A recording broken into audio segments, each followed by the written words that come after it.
But my beats, they are hard.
Welcome to take two of the BCSN Sports Wrap.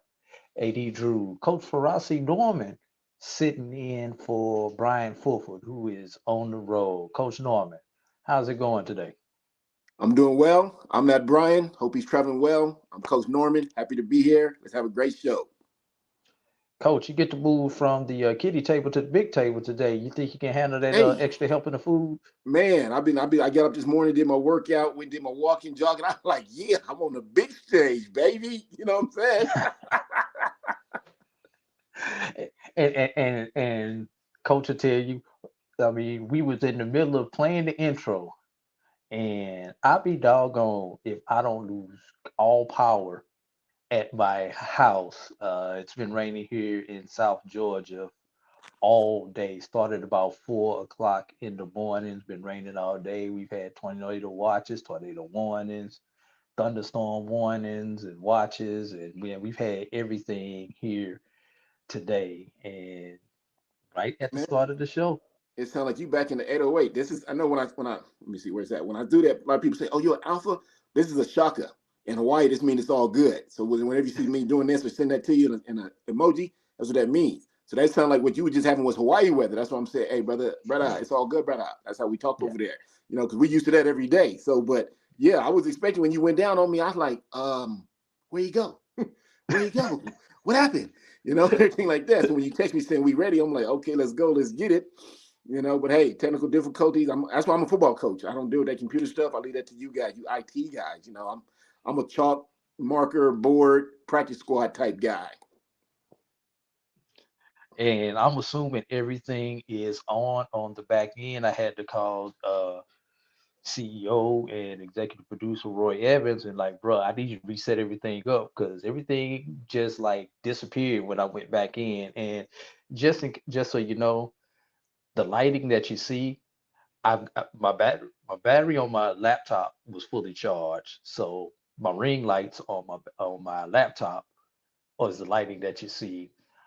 My iPad has its own internet, so I'm not on my home internet. And my show notes, which I would normally read off my computer on my iPad, I'll be reading those off of my telephone. So if we sound a little offbeat, off kilter, not only the fact to mention that we are 30 minutes behind what our scheduled time was. And we've got a full show today. So coming up at the top of the hour, Jake Walker will be joining us.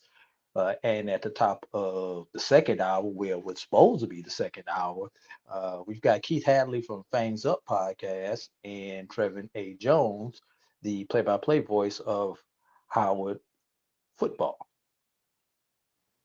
So, but before we get into that, let's get all the particulars out the way. Obviously, you found us on our Facebook, our YouTube, Instagram, everything. My BCSN and the number 1 on all social media. We're asking that you go like, share, subscribe, and let a friend know that we are out here. We are here working hard for you guys, and we are trying to do our best to get you coverage. Hey, I'm giving you coverage without electricity. How many people would actually figure out a way to pull this podcast off without electricity, Ferrasi? That just shows how important you are. You know, that the network is so important that you would do this without electricity, because like I say, not too many people would do that. You know, most people, black people, we get frustrated, we walk away. But the fact that you're working with a phone and a laptop and a light post, and and I'm working on an iPhone 14, that says, hey, we're dedicated to coming out here to putting the word out to the people. And once again, I just appreciate you guys letting me be a part of this show. But man, I mean, hopefully they find us. Like last week when I said, hey, we're Brian AD, and they're like, oh, they over there. Oh, okay, we're Brian AD. Oh, they over there. So hopefully they'll find us, and we can continue with the segment. 30 minutes behind and out. We got a lot to cover, and always a great show. Always a pleasure being on. Well, we are back on the Jericho Broadcast Networks. We got everything figured out with our YouTube page, with the Jericho page. But for those of y'all who did, come on over to the BCSN YouTube page. Hey, we're always going to be on that page also, as we used to simulcast on both pages, but we kind of got away from it. And now, because of what happened last week, we're going to continue to make sure that we simulcast on both pages from now on, Coach. Hey, man, I'm Yeah. just, I'm so used to being in a little small circle. Now I'm sitting up here next to you. I'm just thinking, I'm the big dog now, baby.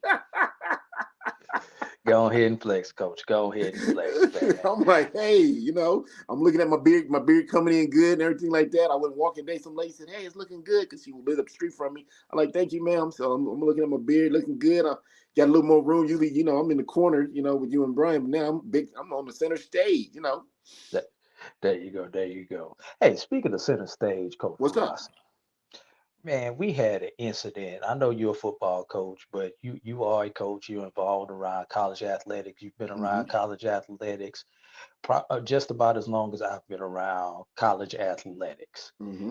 And we had an incident in some round ball on yesterday, and it involved Norfolk State and Illinois State.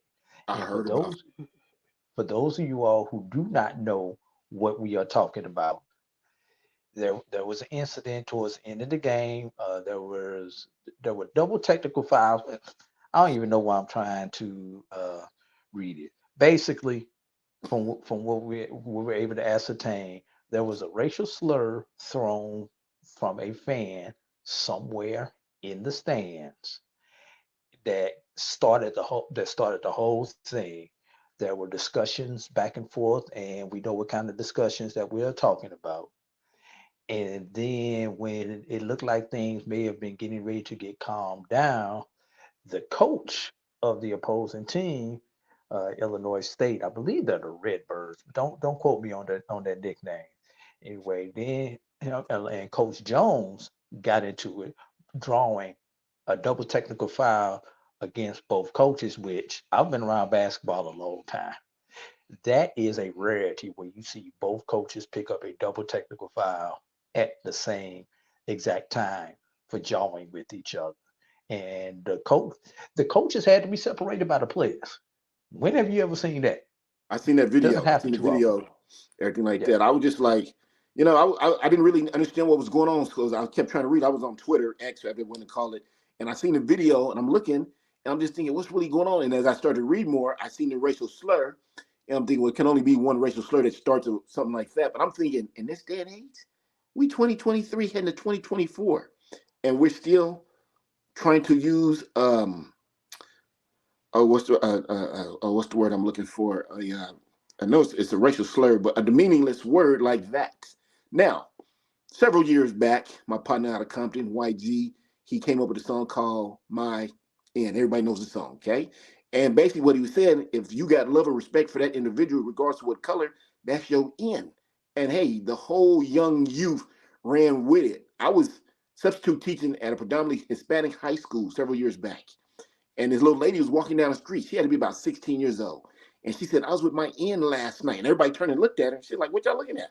Yeah, I was with my end. I started laughing because I knew what she was saying. She wasn't saying it like as in a racial slur, like, hey, you. She was like, I was with my man. But she said the N-word. And everybody just looked at her. And I started laughing. And I'm thinking to myself, YG, look what you've done. Look what you've done. You've turned it into a term where now everyone uses it as in a cool sense. I tell y'all, I moved in over here where my nephew used to live. He moved with his girlfriend, and it's hood. I'm just gonna be real with it. It's hood, it's ghetto. You got 4 or 5 broke down cars on every street. Everybody born, stuff from everybody, sugar, water. Remember that movie, the next Friday? Like, hey, I know you black people keep sugar. A couple of days ago, I had some people, little kids, knock on my door. I said, sir, my mom want to know we can borrow some bread. I don't eat bread. I don't eat meat, bread, or cheese. So I eat tortillas. So I said, hey fellas, I don't have any bread, but if you guys like some tortillas, let your mom know I give you some tortillas. So they came back and said, Mom said, we'll take tortillas. So I gave them a whole pack. I just went shopping, everything like that. So anyway, but I'm sitting on my balcony last night because before I go to bed, I just always look at the sky and pray to God that things work out for me and get back on the field. I see this lady walking down the street. She's Caucasian. She's slender. She's got a hoodie on, and she's got 2 half-black kids behind her. I don't know if they're her kids, nieces and nephews, but she said, you little ends, hurry up. It's cold out here. And once again, I didn't get offended because in the area that I live in, everyone uses that word. Now, this 1979, 1980, I hear that, I probably say, hey, man, what the heck? I'm just a kid at the time, but I would have said something because it meant something back then. Now, when I hear it, I laugh. But when I seen this video, I'm thinking, in 2023, really? We got less than 30 days, we 2024, and we're using that type of term? Now, I don't know what the score was. I think the score was kind of close, if I'm not mistaken. It wasn't a blowout. But for someone to yell out that word and to upset those young men, obviously they're young men, so they're probably thinking, okay, when we heard it come out of a obviously non-black mouth, they got upset. And then when the coaches kept going on, I was thinking what's going on with the coach, but obviously one coach was sticking for his team. The other coach, I don't know if he was pushing it. I'm not gonna say that. I don't know that guy. But I'm just thinking, I'm still in awe, like we're fighting for the N-word when basically everybody uses it as a regular term now. It doesn't mean like I said, when I grew up in the 70s, 80s, early 90s, you heard that come from someone non-black, it was a fight. It was a fight. Yeah. Nowadays, everyone's using it. I'm not prejudiced, so I dated a couple Caucasian girls, and one girl told me I had a nice looking N figure. I had to look at her and said, an N figure? She's like, yeah, muscular, in shape. And I said, well, just say you got a nice looking figure. Let's drop the N word because I don't like the word. I don't. And people look at me funny and everything like that. But I'm like, just And say I agree with you. Yeah. And I agree with you. And you've probably had this same fight when you get young African American athletes on your campus for the first time and in your program for the first time, and because that's all they heard growing up, trying to get them to break that and understand that, look, you need my gym, you need my football field, you need my baseball field, or whatever. Say what you want to. You shouldn't say it, but I can't stop you out there. I can damn sure stop you in here in my presence. And just Oh yeah. let's go back over the incident. This comes from HBCUGameday.com. Stephen Gaither wrote this article, and I'll just get a couple highlights. Late in a close physical ball game, Norfolk State University star guard Jamari Thomas heard a fan call him a racial slur, and he told his head coach Robert Jones. Jones, normally an animated but laid-back coach, charged onto the court to alert officials, who apparently heard the remark as well. I am not letting anybody call my players a racial slur. Jones Jones tweeted after the game. Those are my kids and I will fight for them. We have come too far in society to be called the N-word at a college basketball game. Here's where this gets interesting. Illinois State head coach Ryan Pedon, and I hope I pronounced that correctly, took exception to the fact that Jones was expressive with the referees and decided to step in, nearly creating another incident by trying to police a grown man instead of letting the officials do their job. Quote, I was upset he was on the floor and I was raising hell with the officials. It was never personal towards him. I'll just leave it at that. I'll take the high road on that. Ironically, Pedron attempted to use his ethnicity as a way to explain his reaction to Jones's reaction of his African American players being called the N word. Apparently, that's what goes for the high road in Illinois. Quote, I am an Italian man. I am a competitor man. I am Italian. So sometimes my emotions can get the best of me. but I don't apologize for my competitive edge, and that's how I want our teams to play. You know what that sounds like to me? Talk to me. I got some black friends. That's the scapegoat, ain't it? I That's the mean, hey, scapegoat. hey, I got black friends too. Hey, I got one of those. Well, here I got black friends, I got white friends, I got Hispanic friends, I got gay friends, I got straight friends, I got Hey, you name it, hey, I got them. hey, man, I voted for Obama. Like, really? Thank you. I look, I know a Like I few say, black man, people that voted for Trump. I was just amazed that it erupted the game that loudly. And whoever said that word, hopefully he or she, I don't know if male or female, gets reprimanded. Hopefully someone of a higher authority grabs that individual, lets them know we don't use those type of words here at this university. You know, we have a good student body, we have a good athletic department, we're well respected university throughout the country, and that was very unnecessary. Now, I don't know if you can kick an individual out of school for that because it was at a game incident, but maybe you can ban them from coming back to the game because, like I say, whoever did that, I would say needs to be banned from the game because that was just totally uncalled for. Yeah, definitely, definitely. And we could probably both sit here and trade uh horror stories about times that we have had incident like this happen to us, both playing, coaching, hell, in the streets. I was sharing with you an incident. I'm not gonna get into the incident on air. I when I used to officiate basketball and other sports, I've had it come to be from the stand. When I've been on the court with young men as a sports official, I've done high school basketball, collegiate basketball, high school football, high school baseball, et cetera, et cetera. You know, they got you got one time. And when that one time, when I hear it come from anyone on, we just say the white team. Well, no, that's what we say the red team, the team in red. You know, I go over. I'm bringing on the coach. You drop the N word. That's gonna be the last one. Yeah, that's your 1-1. Next one, whatever the penalty is for that particular sport. If football is 15, in basketball, bam, you hit them with a T, whatever it is, I'm hitting with it because I gave you that one time. I gave you that one. That's it. I let you know what my standard is, and I will not suffer. I've been in those situations as a coach where there's a famous guy. He's a son of a famous coach, and he was coaching a small school team, and I was running my prep team. And so I kept trying to get him to play me. He wouldn't play me. I knew his dad pretty well. Okay. So I call his dad. I'm like, hey, I'm just trying to get a game. We're 40 minutes away. I'll go to him. Talk to your son for me. Hey, man, it came back through the media. Son says, I don't want to play for Rossi because I don't want to lose to Ferrazzi because it would be embarrassing to me and my father. Media said, what do you think about that, coach? Of course, naturally, I already knew what that meant. And I just started laughing. I said, well, at least he knows who's going to win the game. Another Yeah. time I was in a bowl game, okay? Kind of like that movie, what was with Carter, was that Friday Night Lights or whatever, and Coach Jones. I remember Coach Jones. I tell you, I grew up in Dallas, right across the corner from Carter, and he said, "What these zebras look like?" So when I get to the bowl game, naturally, I'm doing too because we're undefeated. We're 12-0. I want to make sure we finish what we started, and I don't see anybody who looks like us. Predominantly, my team looks like their head coach, and so I go over to the guy and I says, "Hey, buddy, we've worked hard this year.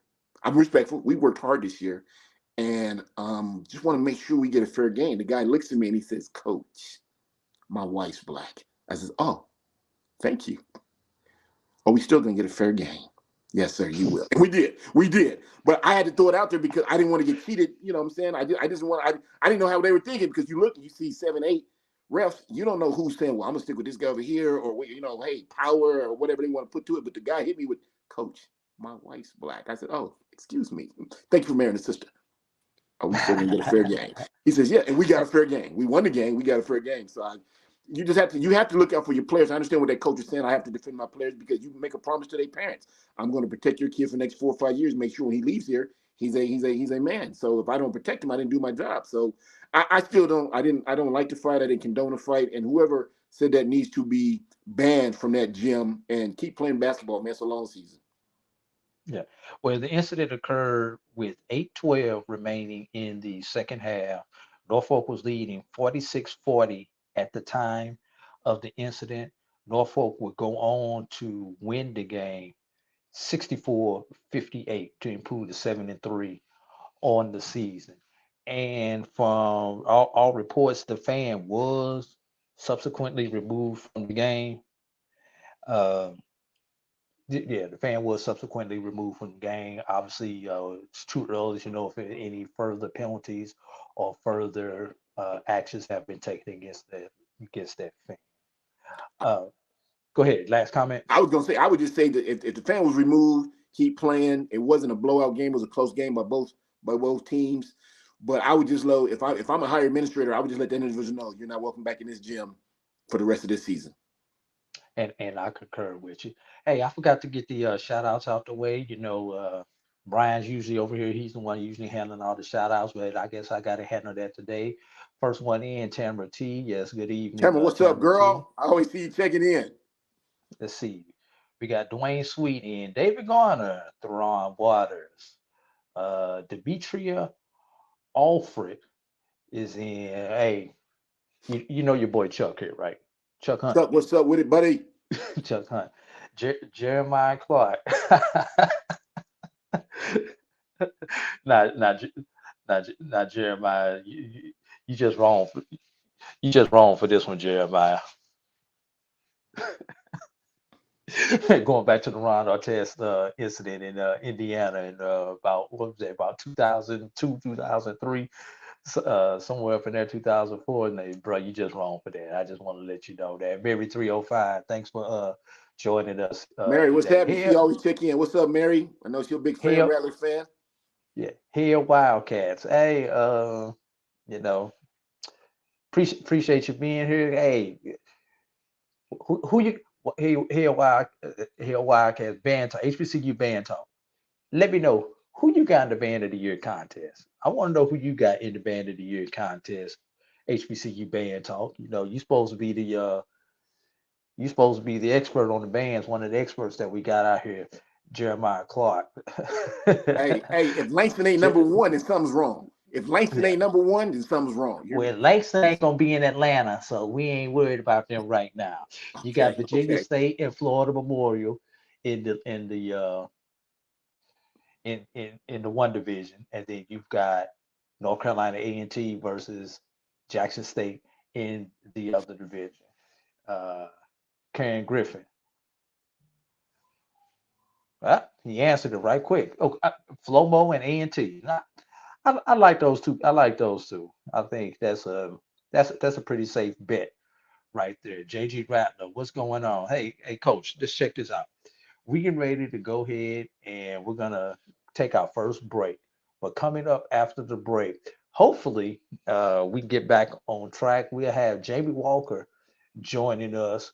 We're gonna talk about some of these coaching moves that's out here. We're gonna talk this NIL stuff and get into a few other topics before we get to breaking down the Florida Beach Bowl. Hey, real quick, shout out to everybody in the chats. Appreciate y'all paying attention and coming through. Love and respect y'all, and keep following us. It's a great show. I'm loving it. Hey, hello. Appreciate that. Shout out. You're listening and watching the BCSN Sports Wrap. AD Coach Ross is sitting in for Brian, and we'll be back in 3. If you think all pads are exactly the same, think again. This is Always Ultra Thins reinvented with the Always Triple Protection System. This pad wicks gushes 90% faster, absorbs even more so you can feel dry, and locks odors in. Rethink your pad for up to 100% leak-free and odor-free comfort with the totally reinvented Always Ultra Thins. This is always like never before. The Cuvée Group is a Florida-based marketing and training consulting firm. We help businesses communicate to their target audience and engage them in conversation. We also help to expand their audiences, which will ultimately result in growth for those organizations. In addition to being a certified constant contact specialist, My colleagues and I are also certified in John Maxwell Leadership Principles. We use these proven principles to conduct workshops, training, and private coaching sessions for individuals and companies looking to take things to the next level. Contact us to schedule a free consultation. Issues today, don't delay, call Cuvée.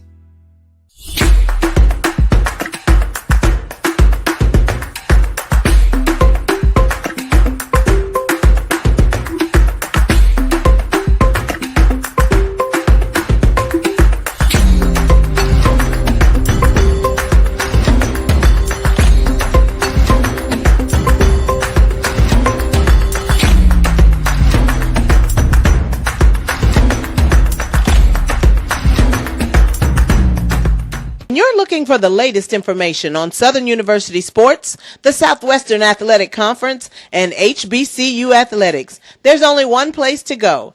Tune in to the Carlos Brown Show, exclusively on the Black College Sports Network. T. Madden and Associates is a sophisticated and experienced law firm located in your neighborhood. We're turning injury to cash. T. Madden and Associates obtained almost $2 million for my injury.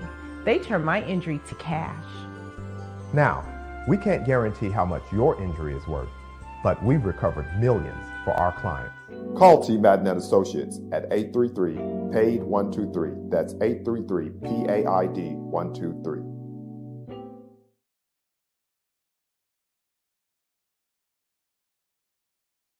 Stride K-12 powered schools are ready to put over 20 years of being a leader in online education to work for you. Dive into curriculum design for the online classroom. Team up with state-certified teachers trained in virtual instruction.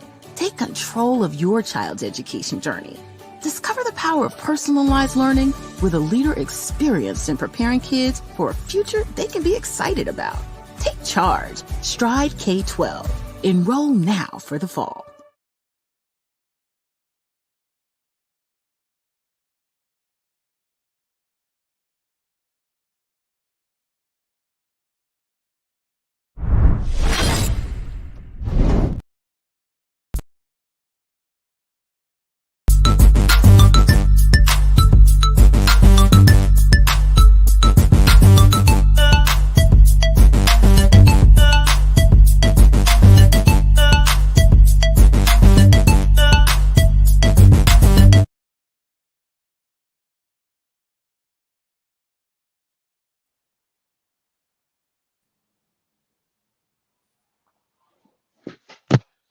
Welcome back to the BCSN Sports Wrap. To all my friends with electricity right now, Eddie Drew, Coach Farasi Norman, and joining us, the one, the only, the 11, Coach Work Sports, Jamie Walker.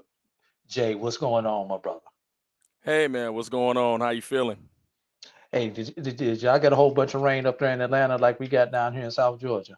We do, man. We do. I don't know what's going on. Yeah, and as you see, I just I just lost a little bit of electricity again. My light source just went out, so I'm sitting up here in the dark, my brother. Hey, we can see you smiling though. We see that smile in pearly whites. Jamie, what's up, brother? Long time. How you been? Man, y'all got to be good, crazy. My man. How you feeling? Man, I'm feeling good. I'd be better if somebody hired me, but I'm keeping my head up and stay strong. There it is. There it is. Hey, keep the faith, man. It's gonna happen. Hey, AD. Fans. AD. Yes. Say boo.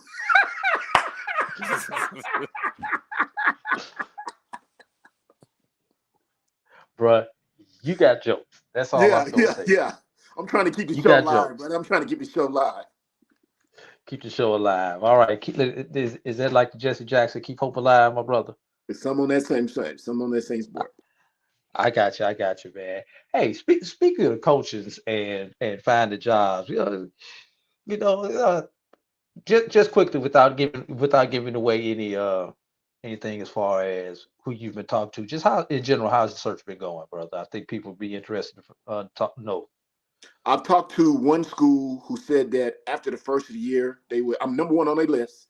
And they said, well, they're not doing anything till after the first of the year. I got kind of bummed out, but what can you do? I talked to another school. They say, Coach, send your stuff in. I sent my stuff in. Haven't heard back from them. I sent them an email. Haven't heard back from them. But at least they know who I am. They know I'm interested. I get a lot of people from Twitter, X, whatever you want to call it, a lot of emails saying, hey, Coach, would you like to come over here? Alumni, look, Coach, would you like to come over here? We'd love to have you. We need someone like you, things of that sort. But honestly, to tell you the truth, I've talked to 2 schools that have talked back, and both schools says we're not doing anything till after the first of the year. So I'm just shaking my head, but I just got to stay positive, and see what happens. All right. Speaking of coaches searches, there's one less job out there, but that we got a net. There's no net change because the South Carolina State job got filled, but the Benedict job is now open because the South Carolina State job just got filled. But Coach Chennis Berry took over at South Carolina State. I believe that was officially announced Friday. But before that happened, and I believe this happened on Wednesday, Coach Berry was named the AFCA Coach of the Year. So I believe he got the award. To that brother. Congratulations. They gave those award out in Vegas, I believe, if I saw that correctly. Congratulations. There were a few awards that were given out there. Yeah. Any thoughts on Coach Berry getting the Coach of the Year for Division II? Hey, congratulations to him. I know he's worked hard to build that program up over the past 2 years. He's had great back-to-back undefeated seasons. Unfortunately, he got knocked out in the first round, but I don't hold that against him. Coach Berry's doing a great job. He's got a great supporting cast because, like I know, the better the staff, the better the head coach. So we got to give them young men proper too. But he's got some players, and in this game called football, you got to have some players, and he's got some players. So he deserves it. If I actually knew the brother, I'd shake his hand and say, hey, Coach, man, congratulations to you. Jamie? Yeah, he's done an outstanding job over the last 2 seasons, man. A person that's awaited the position of head coach for as long as he did, well deserved. He's been in the ranks for a long time, paid his dues, and I'm just glad to see he's actually amongst those few that are considered great in this profession.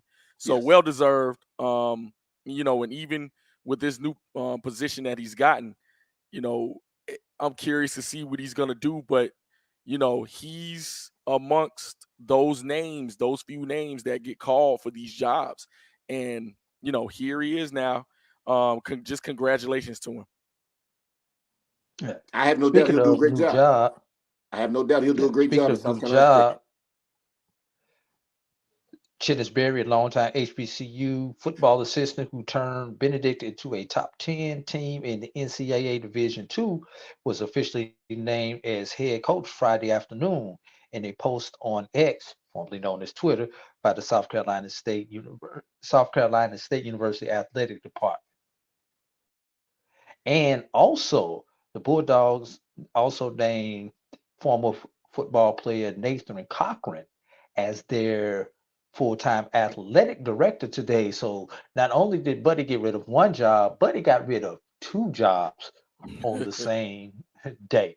Good job there, Buddy Pugh. Now you can go and sail off into the sunset into your retirement. And speaking of Buddy Pugh, did either one of you guys happen to catch the interview on HBCU Nightly on Wednesday night featuring one Coach Oliver Buddy Pugh? I have not caught that interview yet. Josh Sims, I know, did a great job at that, and others, those as part of that crew. I know they did a phenomenal job, but I have not been able to see it yet in its entirety. So, man, I know it was phenomenal. I've had the privilege of interviewing him before, and he is an absolute riot. Somebody that's been in those ranks for such a long time, he has a sense of humor, and he can just recall facts and figures and just talk about different things. So, I know it's a phenomenal interview. Got to go catch it. I didn't get an opportunity to see it, but I agree with Jamie. I have no doubt it was a good one. And tonight when we log off, I'm going to go dig it up because I'm a big fan of his. And anything I can learn from him, you know, on the way out the door, I'd love to grab. Told you I'm a sponge, so I'm looking forward to seeing it. I've only gotten to about the first hour of that show from last Wednesday, but if you don't have anything but 40 minutes, please go watch the first 40 minutes. Joshua Sims, Erica Lee, they do a tremendous job with Buddy. But let's be real. You've talked to Buddy Pugh before, Jamie. I've talked to Buddy Pugh before. A lot of times, Buddy Pugh is the enemy. You just happen to be there because Buddy Pugh gonna talk about what he want to, when he want to, and how he want to. And I want to talk about one comment and put it out there to you guys that he made. Now he can make this comment now since he don't have to worry about coaching football anymore in the MEAC, or the MEAC as he likes to call it. But he talked, and Jamie, don't take this personal. He talked about your former school, but he talked about them and Hampton when he talked about the conferences, the changes in the MEAC, for lack of a better word. And he point blank, he said, this all Hampton fault. He started off with saying that all of this was Hampton's fault, that we're going through all these changes because they wanted to leave and go join this other conference. And then he took a shot at A&T. He did get a shot in at A&T and said that A&T didn't do nothing but buy their championship. But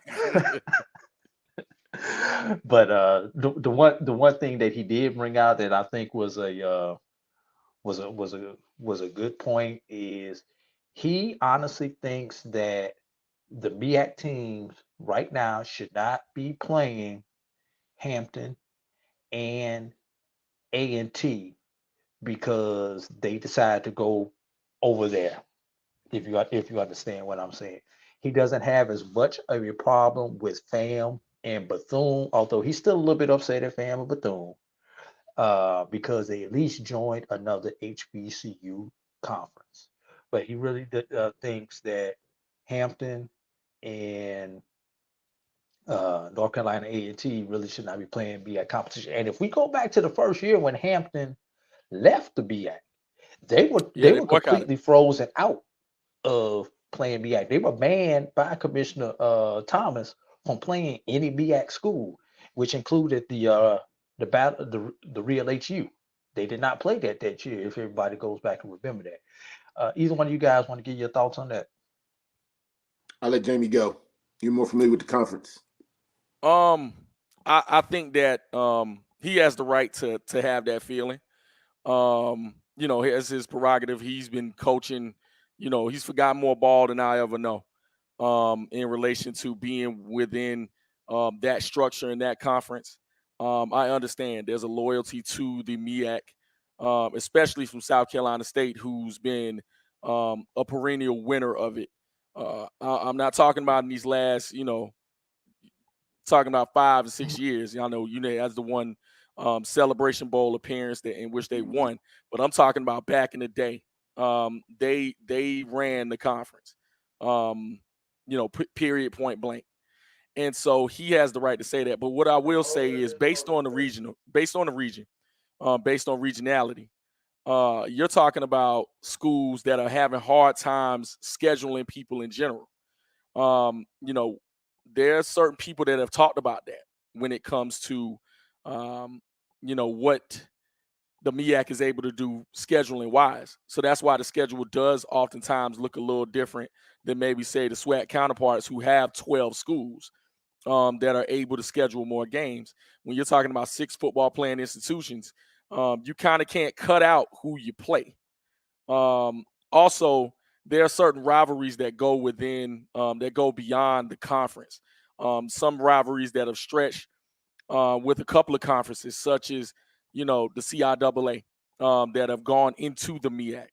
And so when you're talking about, essentially stopping those conference rivals and those rivalries that have gone past even before the MEAC existed, it's hard to say whether a school should stop or not. And quite honestly, there are certain bottom lines monetarily that are dependent upon these games. There are certain games that are, the crowd turns out for, that are, going against certain conferences. So I understand that he feels that way. I get it. It's not even to say he doesn't have the right to feel that way in general. But again, I think based on proximity, I think based on just certain things in general, who else are you gonna play? Right now, I know for A&T, South Carolina State's not on the schedule right now, which I feel horrible about. And the reason being is because that rivalry is there. It used to be the Carolinas Classic, and those games are phenomenal. South Carolina State definitely won their share, and beat A&T. What, if I'm not mistaken, maybe like something like 27 straight. So it was a lot of games in a row before A&T was even able to, get back to prominence within that game. And that's a story for another time as well. But to say you want to cut those completely out, I couldn't imagine not playing the North Carolina Central anymore, or even Norfolk State or other schools. So I think the MEAC, I'm not going to say can't afford not to reduce the amount of opponents, because I understand those feelings too when it comes to conference, and you left this conference, but everyone has their reasoning for doing so. So I think maybe analyzing what those whys are would be good too. But I understand Coach Pugh's feelings.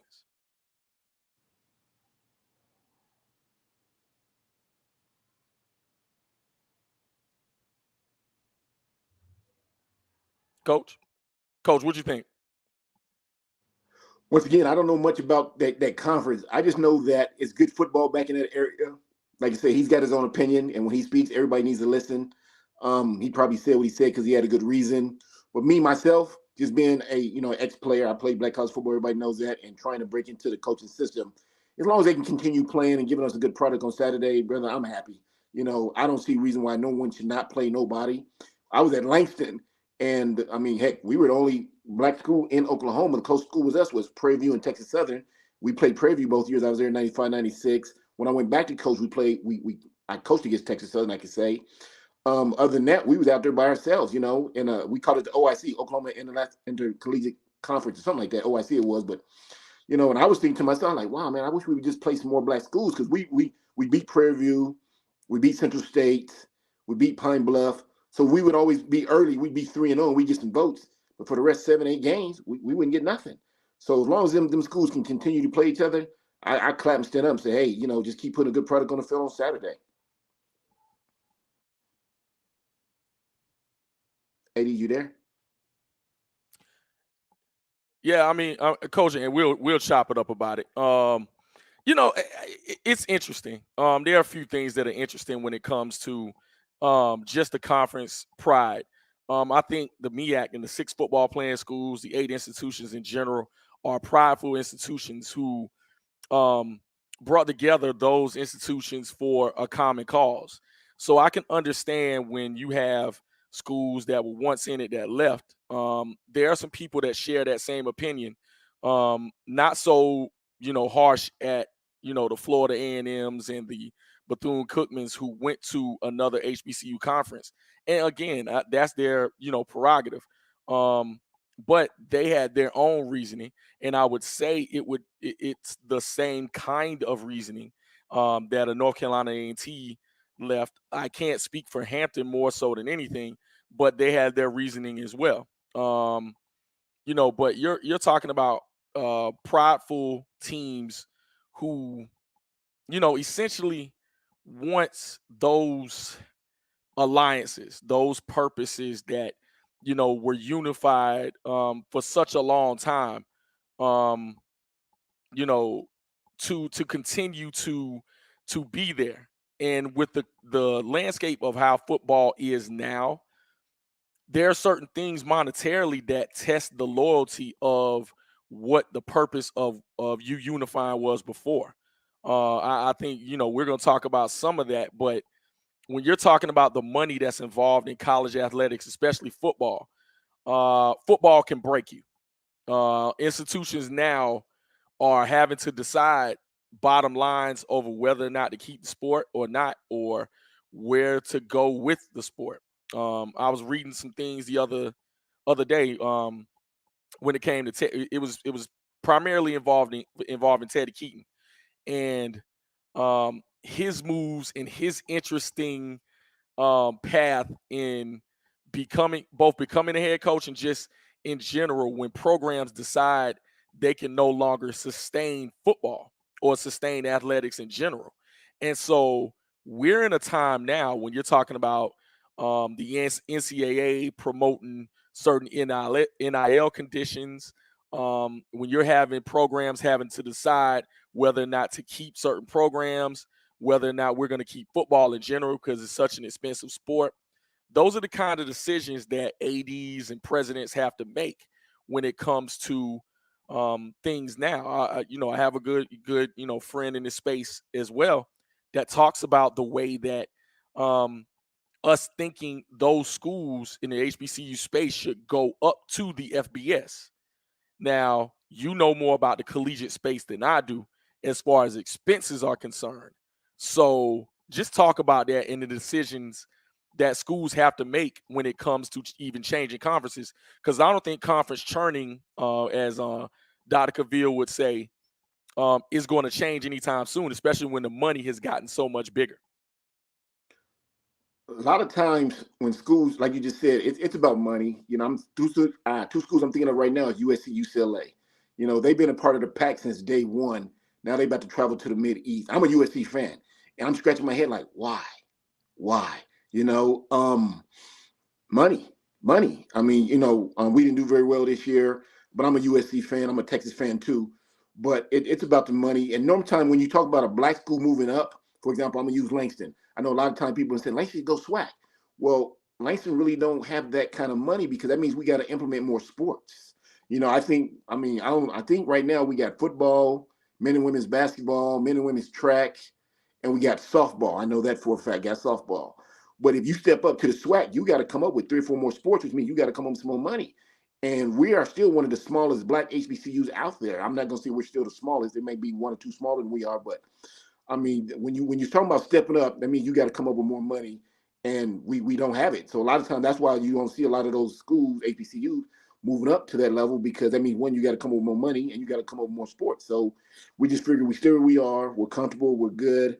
We need the money. Everybody knows it, no doubt about it. But that also means you probably got to come up with a lacrosse team, men and women's.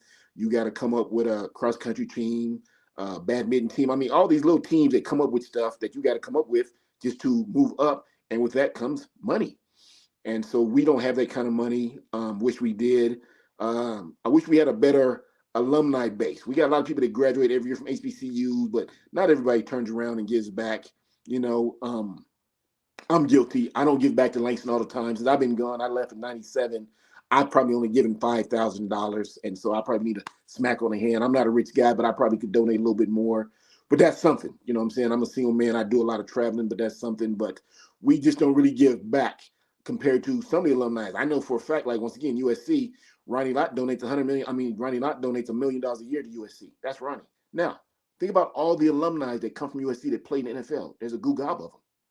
So if Ronnie's giving $1 million and Keyshawn's giving $1 million and Jeff Taylor's giving $1 million and Lisa Leslie and she's giving $1 million, so now all the rest of the basketball girls got to give up what they can. So they bring in a lot of money from the alumni so they can make those moves. We can't because we don't get that kind of money. We wait on state money, and as we all know, some of the schools, my school example, we're owed a large deficit of money from our state, and our state's like, we'll get to you. And so we're just sitting there patiently. We've been waiting. We got no choice but to continue to wait. Other states other schools in other states are waiting. We got no choice. We can only continue to wait. And when we get our money, I have no doubt we'll refix our facilities, and move up and bring in other sports. But until then, we have to stay where we are. I like to see black colleges stay in black conferences. Nothing against those who moved out because I don't know why. I know Tennessee State moved out, and so they play in a OVC, if I'm not mistaken. And a lot of people say, they need to be in a black HBCU conference. I don't know how many HBCU games they play. When I was at Langston, we played 3 out of 10 games a year. And like I said, me and the fellow, we would sit around like, man, we want to play more games, but we couldn't do anything about it except just win the games we had. And now my school, Langston, they play Texas College, and I think Arkansas Baptist falls under the HBCU category. I think that's it. unless they play like somebody outside their conference. But I know Arkansas Baptist and Texas College are in their conference, but they're not in an HBCU conference because they're so far out. But I myself would like to see them, if we could afford to join the SWAC, I say, hey, let's go compete. I do know our girls basketball could compete very well. We got a great girls basketball team. Our track team, we always get good sprinters. Our softball team, I understand our softball team's doing pretty well, so I had no doubt we compete there. Football-wise, we need some more scholarships before I think that we would be able to play with the big fellas. But if you move up, you get those scholarships, and I have no doubt we'll be successful. But that's the only thing I can think of, brother, to answer your question is, the money that is owed to us, we don't get, and we don't do a good job of fundraising. We do a better job of fundraising. I have no doubt we can step up and compete with anybody. And I'm speaking for all HBCUs.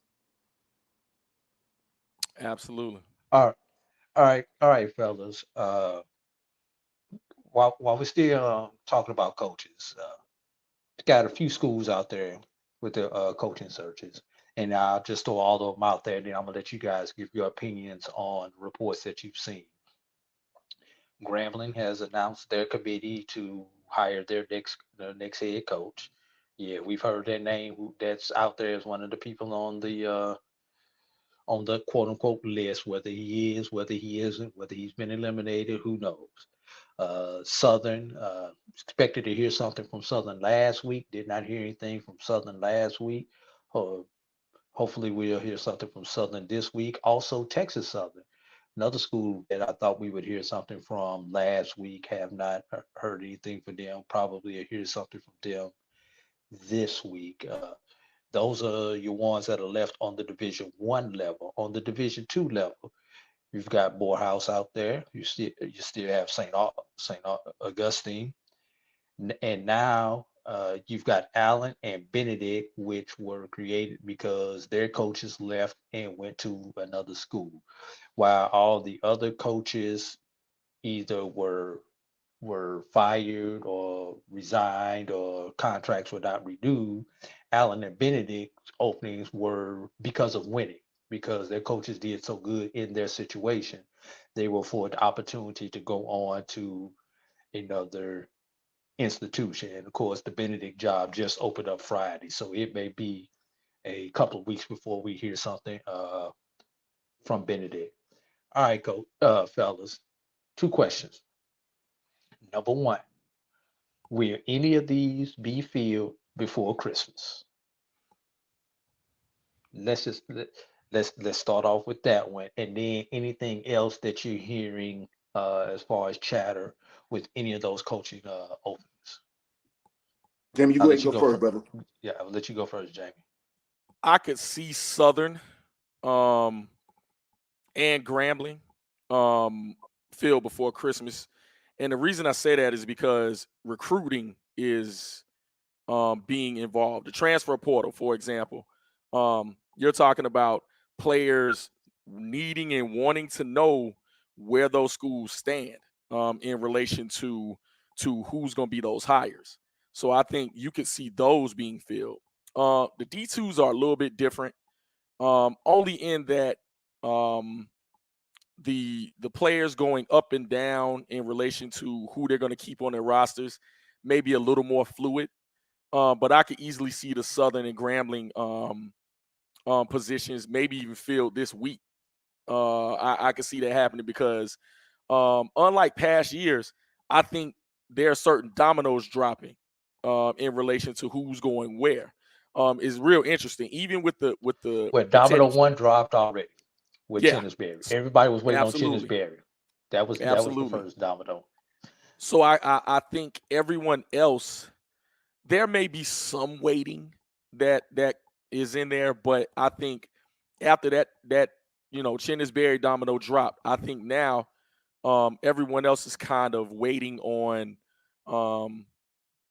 just waiting on financial situations because they need to move quickly. If you look, the transfer portal waits for no man.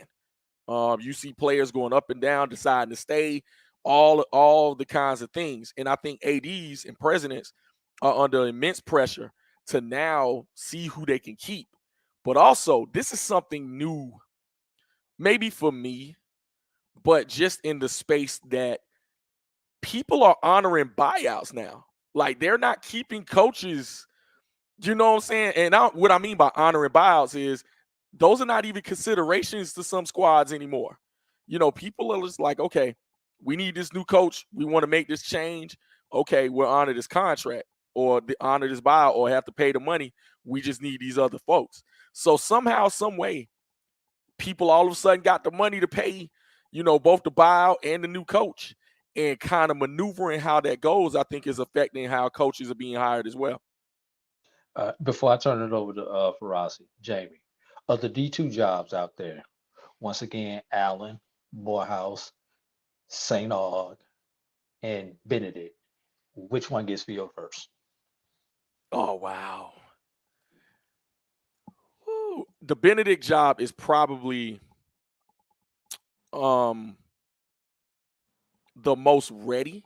And what I mean by that is I love that brain trust from top to bottom, from the president, artist, to athletic director, to everyone there. And I think they have everything in place. Plus, if you look up and down that roster, they're young, but they have players that have played for a long time, and I think they're ready.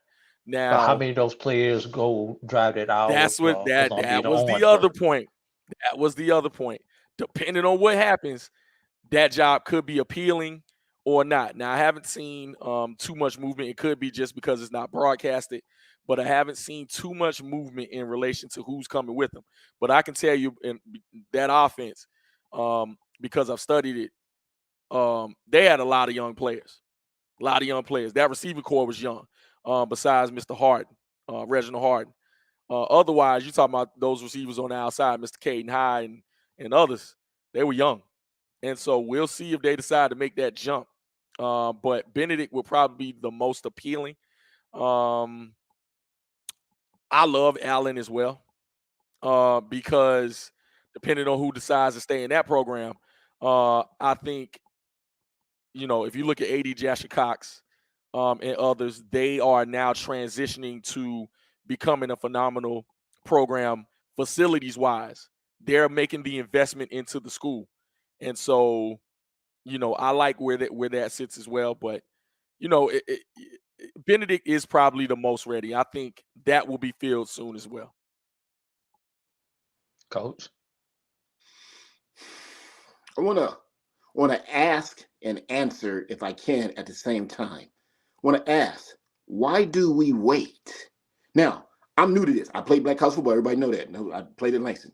Okay, but now I'm trying to break into the coaching scene. I've been doing this 22 years, but I've always been on the side of the fence.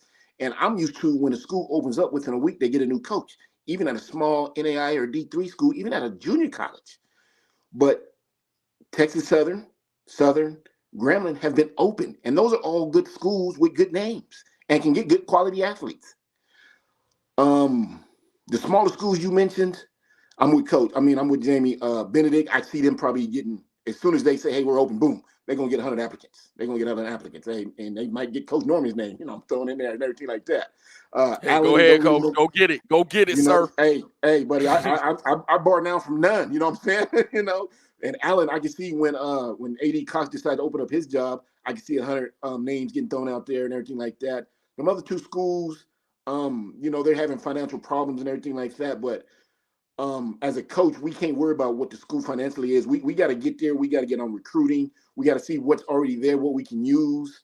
But want to go back to what I was asking, why do we wait? I say, why do we wait? Because you've seen in the last 10 days, every school that was out of D1 that was open was filled. Even out here, I'm in Albuquerque and University of New Mexico, and we're horrible. I mean, I grew up watching Lobo football, but we're horrible.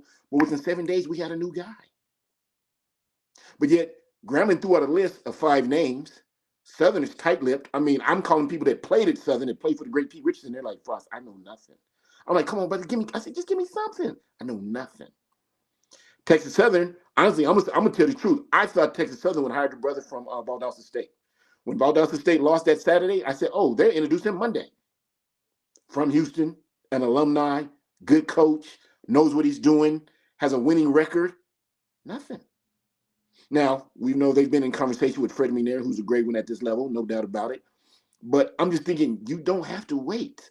Financially, I understand what you're saying, Jamie. You know, buyouts have been becoming popular because we keep trying to compete with other schools. We can't give somebody 76 million like A&M did, Jimbo. We don't got like that. But you know, I was really surprised that they decided to go ahead and give Hugh his 800. Now I don't know how long they're gonna break it up for us. It's being deferred. That's on them. I was really surprised to see that Southern bought out Dooley, because I think they owe him what, like $525 or something. And I don't know, you know, if it's been deferred or how they're making those payments. But you know, obviously there's a booster somewhere out there that says, hey, we got this, let's go. And you got to have that right there. And I was watching the Carlos Brown show yesterday, and I remember Carlos saying, hey, we know for a fact we got between 250 and 3, but some coaches like, that's not enough money. I've never made a lot of money in coaching. I'm gonna say something real quickly. I don't coach for money. I coach because I love this game. I love helping young men get better. And I really don't like those who coach for money, because you're not coaching. You're more of like a banker. Okay, coaching is trying to help young people get better and helping them be ready for the world. I understand you got wives, kids. I don't have that. I've never been that fortunate to have a wife or have any children. I got 46 nieces and nephews. I love them.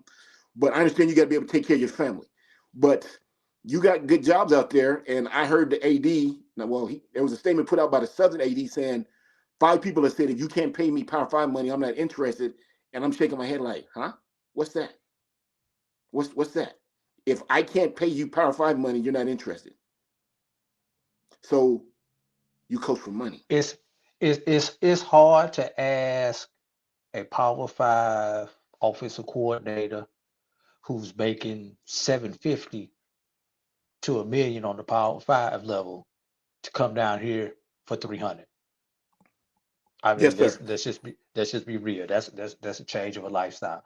Even your position coaches on the P5 level are making more than a lot of our head coaches are on the FCS level. Yes, sir. That is true. When somebody is doing that, why are they doing that? If they're coming down to that, obviously, someone in your mode, they're not doing this for the money. They're doing this for the opportunity. They're doing this as they see as an opportunity to grow and to put themselves in a bigger position later on. Because I would almost be afraid of a P5 coach who's making 600, 700, 800 coming down here for my 300, 400, where nobody's gonna get 400 for my 250 to 350. How long am I going to have him? Because the first ship that sails by, I know he's gone. Yeah. Now, He uses it as a stepping stone. Yeah. Now maybe I can catch, and I'll say maybe I can catch a prime situation. I can catch lightning in the bottle, get 2 good years out of him, turn my program around, build my fan interest back up, and go. I used him, he used me. We both got something out of this relationship. Because if you think Jackson State did not get anything out of their prime relationship, you are sadly mistaken. They got what they needed. They got what they needed out of that relationship, and Prime got what he did out of that relationship. So that's just something to think about. So last comment before we go to break, Coach.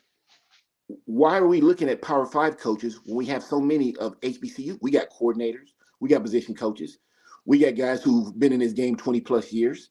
We don't need to look over there because, one, we don't have that kind of money. That's already obvious. And we got coaches in our own backyard that will take, once again, I can't speak for everybody, but we got coaches that will take that kind of money and do a great job. Not use this as a stepping stone because they want to be HBCU coaches, i.e. Coach Norman. And everything sort of like that. So I don't understand why we're looking in somebody else's backyard when we got coaches in our own backyard. And once again, I do think that the Benedict job will probably be filled however long you open it, it'll open up pretty quickly. Hopefully, Celebration Bowl is next Saturday. So hopefully Southern, Texas Southern, and Grambling will have somebody, because they are losing. You're going to lose kids in the portal because, if I'm a young man, I'm there. I love my school, but I can't wait to see who they're bringing in. I got to go. I got to do what's best for me. Everything sort of like that. So I'm just saying, hey, why are we waiting? Let's move. Let's move. If University of New Mexico can have a coach in 5 days, Grambling Southern and Texas Southern, who's just on their level, if not better in my book, can have a coach in 5 days.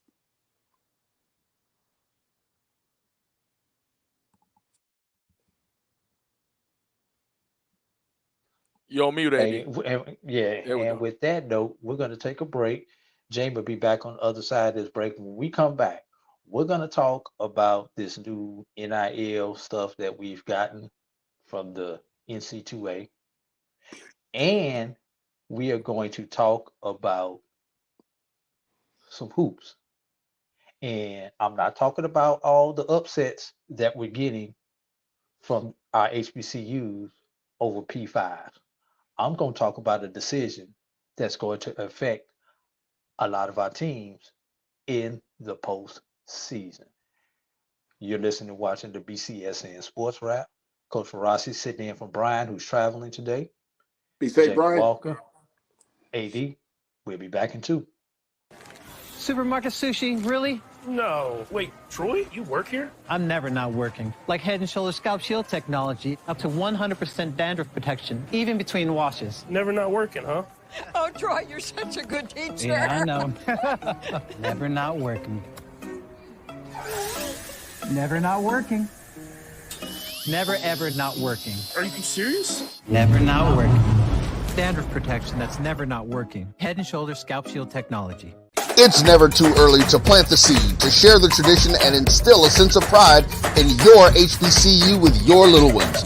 HBCU Pride and Joy Children's Boutique helps you share your school spirit with a wide selection of adorable kids apparel and accessories officially licensed from your favorite HBCU.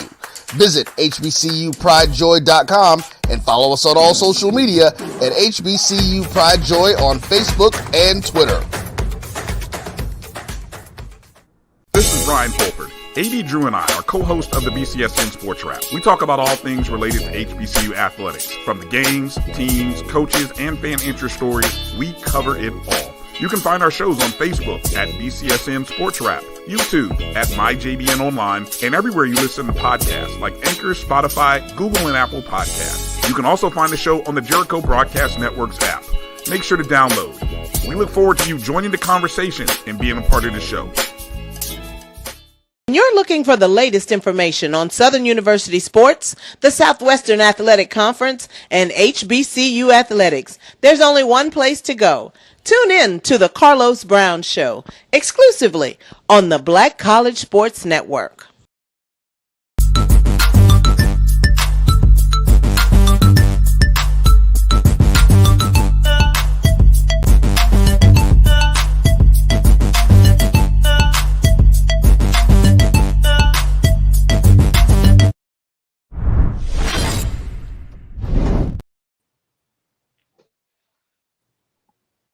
Welcome back to the BCSN Sports Wrap.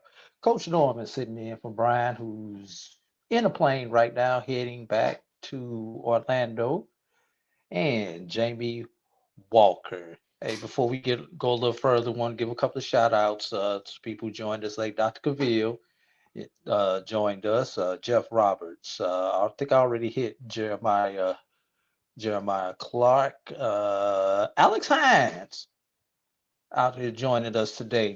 Great job by Alex Hines, always giving the latest and greatest in the HBCUSportsNet.com. If you want to find an article related to HBCU sports, that is the place to go. HBCUSportsNet.com.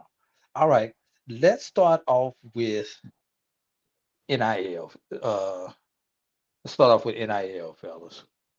Names, images, and likes. And with that, and I'll start off with this by stating that our HBCU commissioners met with Congress and the White House to discuss the pending NIL bill that will, in their opinion, negatively impact HBCUs.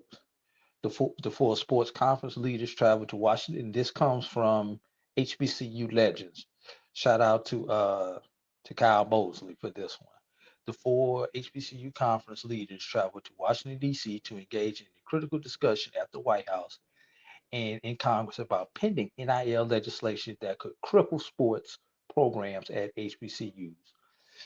Fortunately, prominent figures like Senator Cory Booker, Senator Richard Blumenthal, Senator Maria Cantwell, Representative Alma Adams, and Representative Colin Allred, as well as Chief of Staff and staffers, were willing to listen and take action on behalf of Black colleges and their member institutions.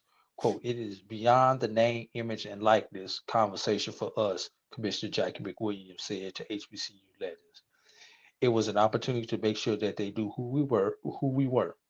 The advocacy that we will have with college athletics, but also higher education and academics on our campus. Most of them are working with our presidents and tag teaming their strength of leadership.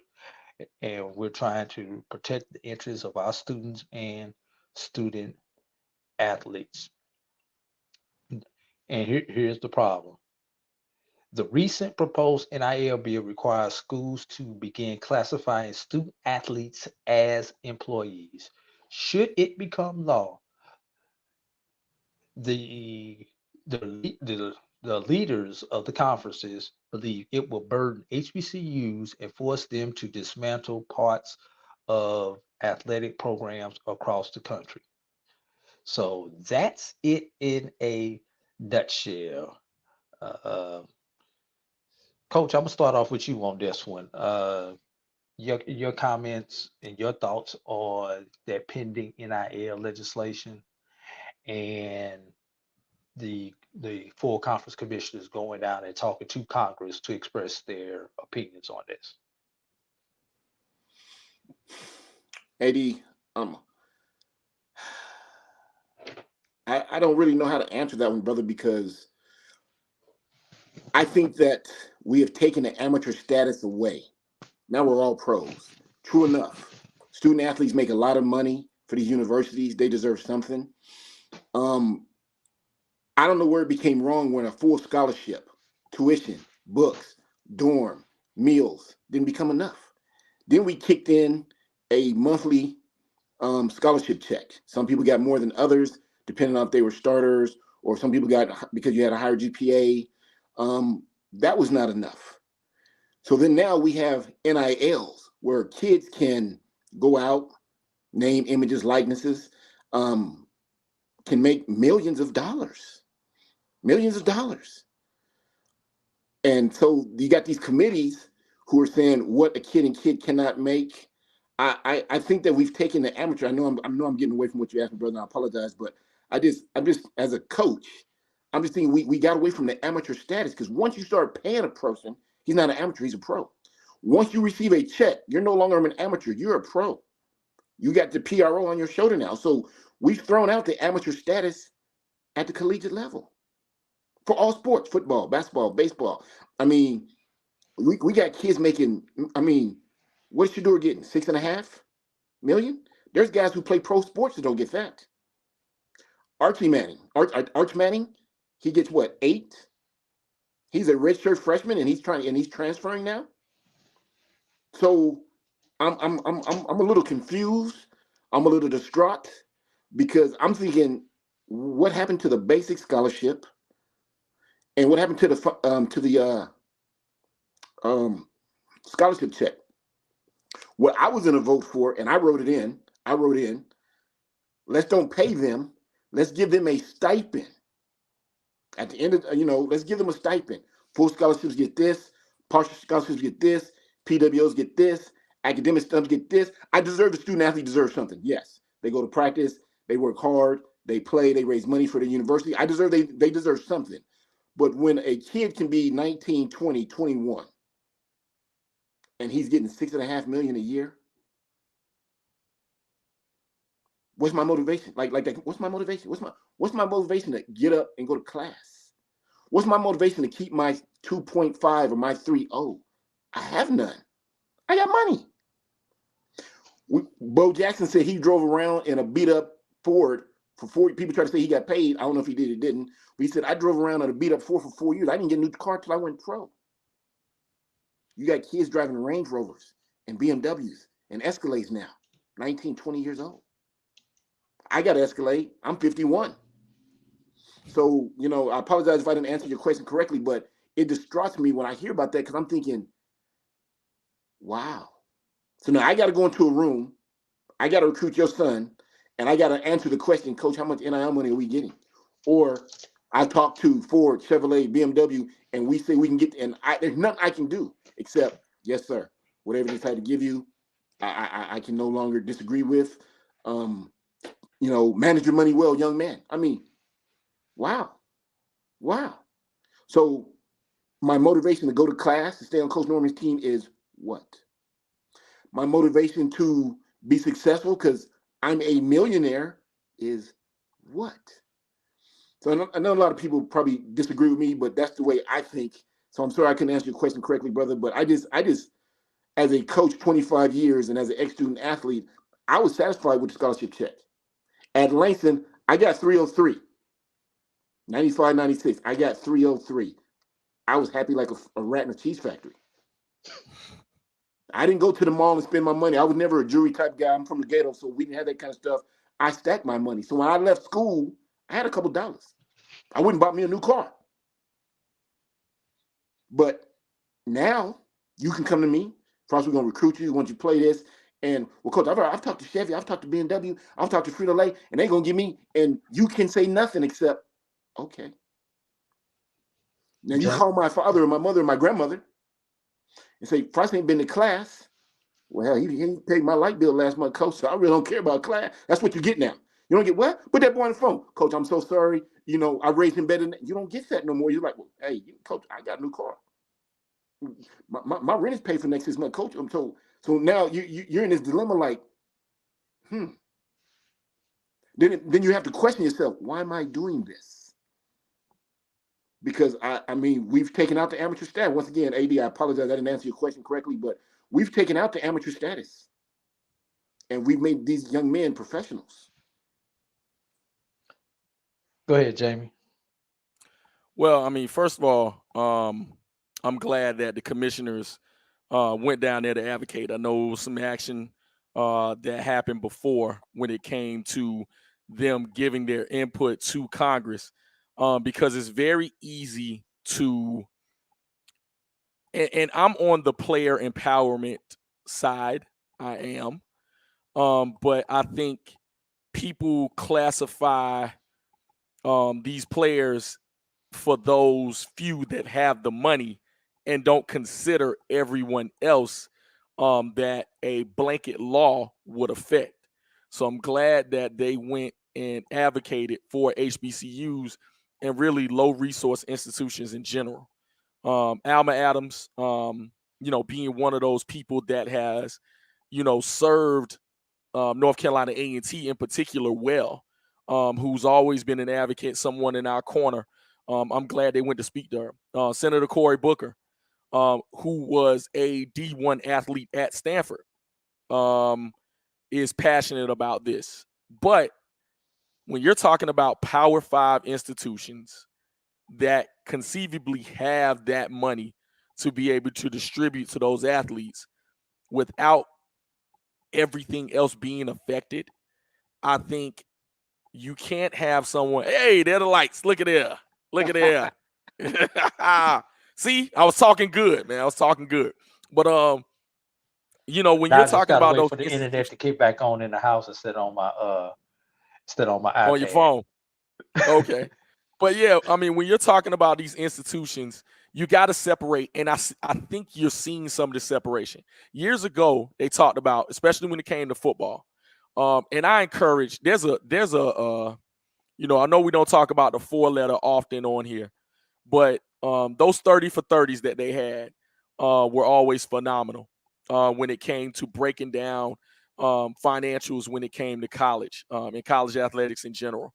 Requiem of the Big East is one of the most phenomenal 30 for 30s that they have created, because it talked about how the Big East broke up based on essentially greed.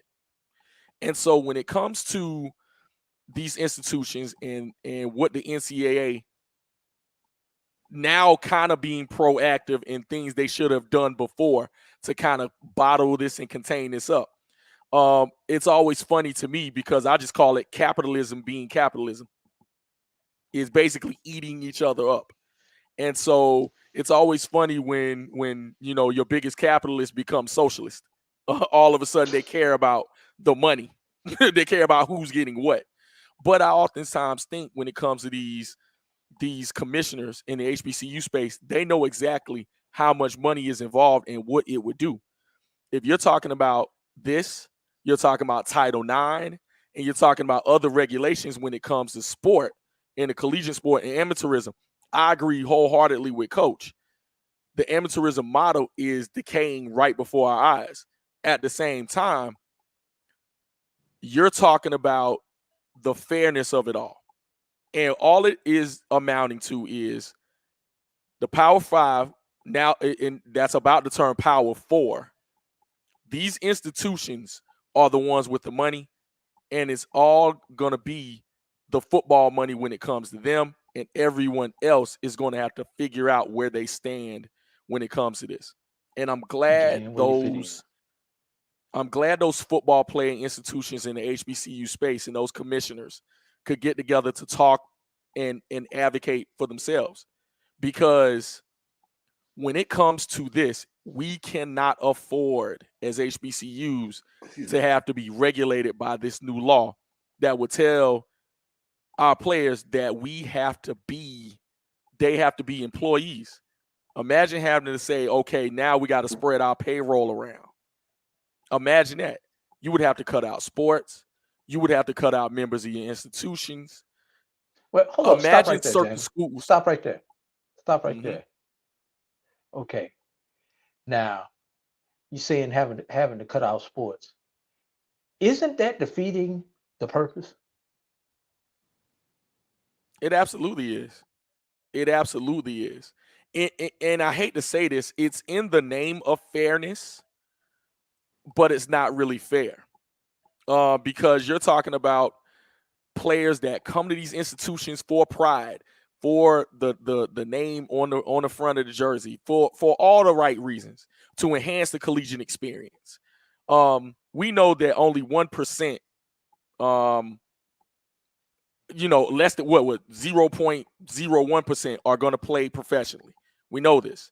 But I always say to high school kids a lot of the time, if mama and daddy don't have to come out their pockets to pay for your education, you've accomplished a whole lot at the very end of the day. And you can graduate not like me with debt, but with you can walk out of there with an education. Yes, you've given up your body and sacrificed a lot, and you should be getting more for that, especially when an institution, may be benefiting or is benefiting from you. But at the same time, you can walk away with some things as well to set you up for the rest of your life. But at the same time, when you're talking about the money that's involved in college athletics, when you're talking about the money that has grown really post-COVID, where everybody has some now, and I'm not talking about just, the poor has gotten richer. I'm talking about the richer has gotten richer and the wealth divide has gotten greater. They're willing to invest more into, I won't call it frivolous, but I will call it, hey, we're going to invest this money into winning. When you can pay a buyout of, $90-some million to a coach, when you can just tell coaches they can go away at this point. Players are starting to ask those kind of questions. They've been asking them since the Ed O'Bannon days and, name, image, and likeness. People starting to inquire. And it's not just a matter of, oh, you're getting a scholarship, here it is. Well, let's sweeten the pot a little bit, which I'm an advocate for. But at the same time, we know we can't do the same things in the HBCU space as these Power 5, Power 4, Power 6 in basketball. We know we can't do those same types of things. So I'm just glad those commissioners were able to see that, because imagine having to be regulated in the HBCU space to now call these players employees. You're talking about sports that are cut instantly. And I read, I hate to be long-winded, but I read the story of Stillman when they closed their football program. And, I was just reading that just based on, just looking at, Teddy Keaton's background and how brokenhearted that school was. But for financial decisions and their existence, even in school, to be a school, financial decisions had to be made. Those same kinds of things would happen with FCS schools, with Division II schools in the HBCU space if these kinds of things happen. Yeah. And Karen, that's what I was talking about. The purpose of what the purpose of offering all this extra NIL money and reclassifying these kids and everything is to give them, give them more power, treat them as employees. But because it costs you money to do that, you're going to wind up having to cut sports. You're going to be cutting off your nose in spite of your face. And Jamie just brought up a perfect example of what happened at Stillman. Let's take another one for you, Jamie. Let's take that school down the road from you, North Carolina Central, and what happened to their baseball team a few years ago. One of the top HBCU baseball teams, one game away from a BAC championship cut. Let's look at the whole CIAA. Baseball, non-existent in the CIAA, does not even sponsor baseball anymore. So, yes, some will benefit. That quarterback gonna benefit. That receiver is gonna benefit. That pitcher is gonna benefit. That point guard may benefit. But you have so many other people who are going to lose out if this thing becomes law, especially because 90% of the institutions out here do not have the resources to deal with it. Your Georgias, your Alabamas, your UCLAs, your USCs, they have their stuff. What about a Middle Tennessee State? What about a Mercer? We're not even going to throw the HBCUs out. What about a Troy? What about those perennial middle of the road?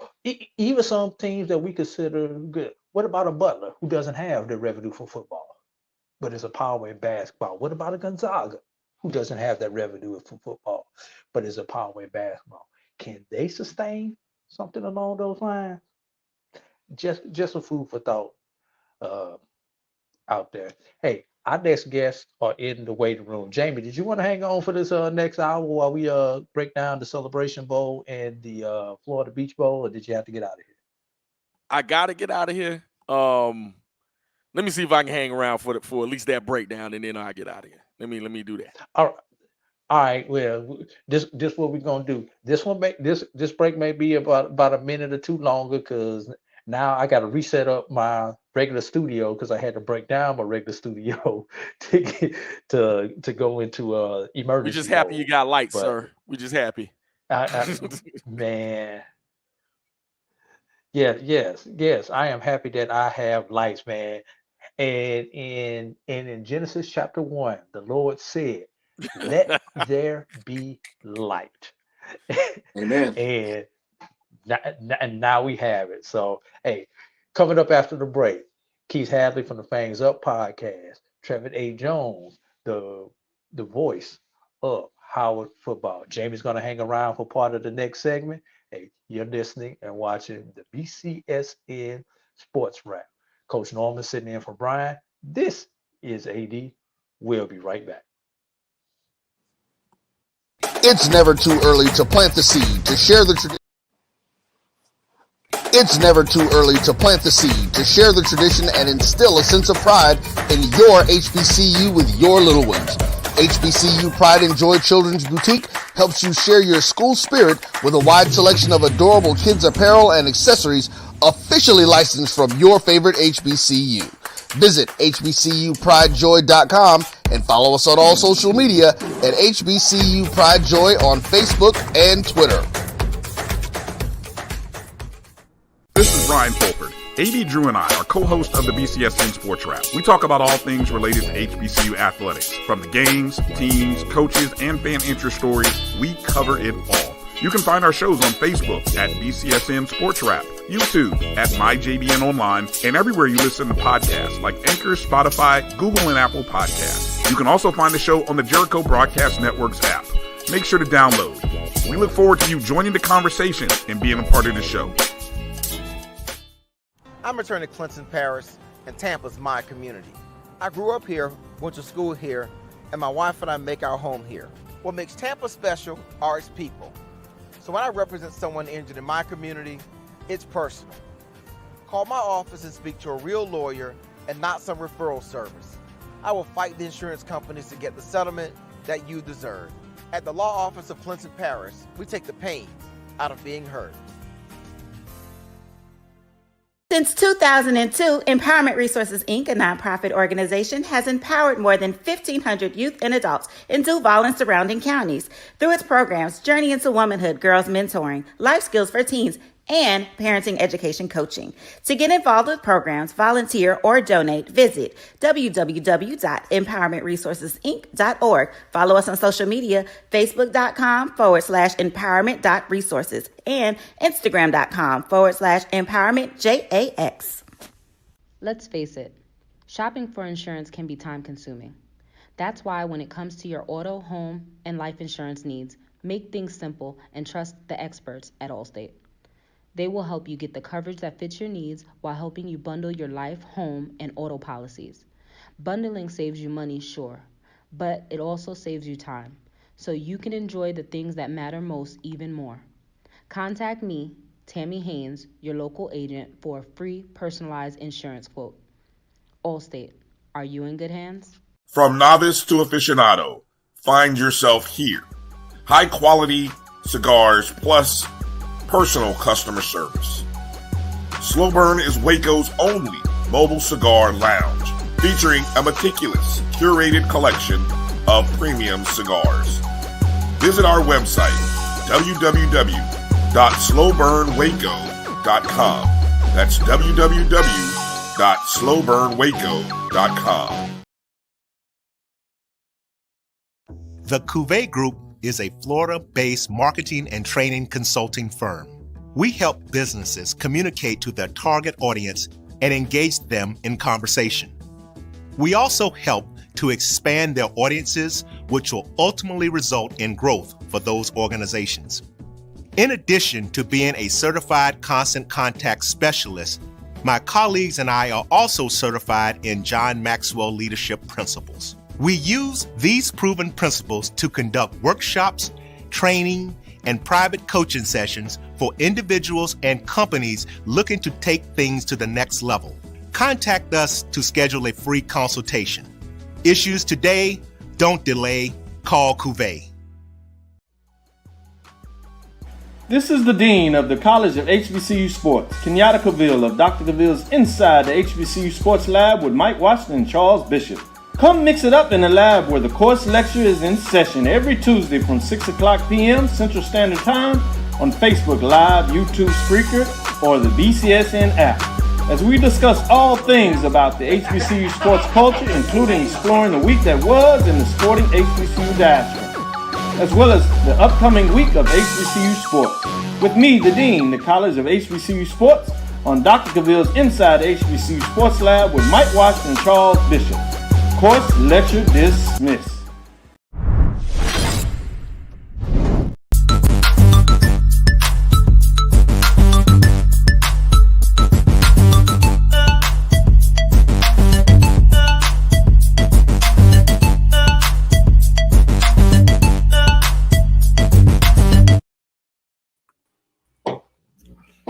All right, we back. Can everybody hear me? Yes. Yes, I can hear you. Hey man, my box got smaller again, man. My box got smaller again. That's because you on here I was living large. What happened? That's because you on here with the crew, my brother. You on here with the crew. Huh? You want to live large for us here, man. Just for your ego, my brother. Just for your ego. I'm gonna let you live large for a bit. There we go. Right. That's what. How's that, man? King Kong ain't got nothing on me. Hey, appreciate that, AD. Hey, up, we fellas? have a fun. We have a fun here on the BCSN Sports Wrap. AD Drew piloting the show today. Coach Farasi Norman sitting in for Brian Fulford, who's on the road. Jamie Walker of BCSN and other fame, more other fame than BCSN fame. Joining us here today is from Fangs Up podcast.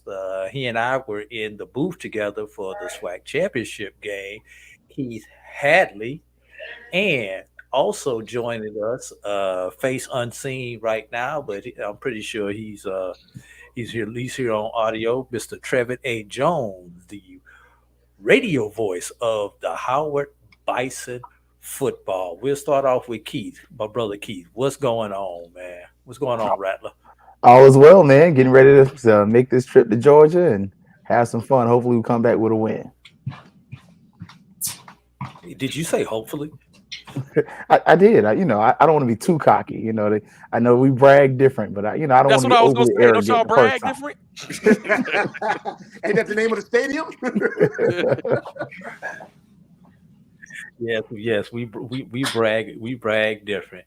And also joining us, audio only right now, Mr. Trevin A. Jones. Trevin, my brother.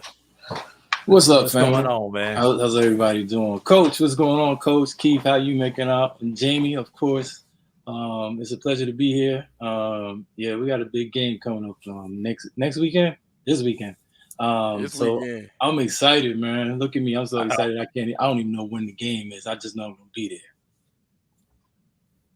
I hope you got your flight plans already to Atlanta, man. I'm gonna be honest with you, Trevin. When I saw you in Atlanta, what year was that? That was 2 years ago when you guys played in the BAC SWAC Challenge. Right. I'm gonna be honest with you, bro. I never thought that Howard would be the first BAC team who does not have Carolina in their name to represent the BAC in the Celebration Bowl, bro. So we're gonna start off with you. How does it feel? What kind of vibe are you getting from Howard being the team that broke that Carolina curse, my brother?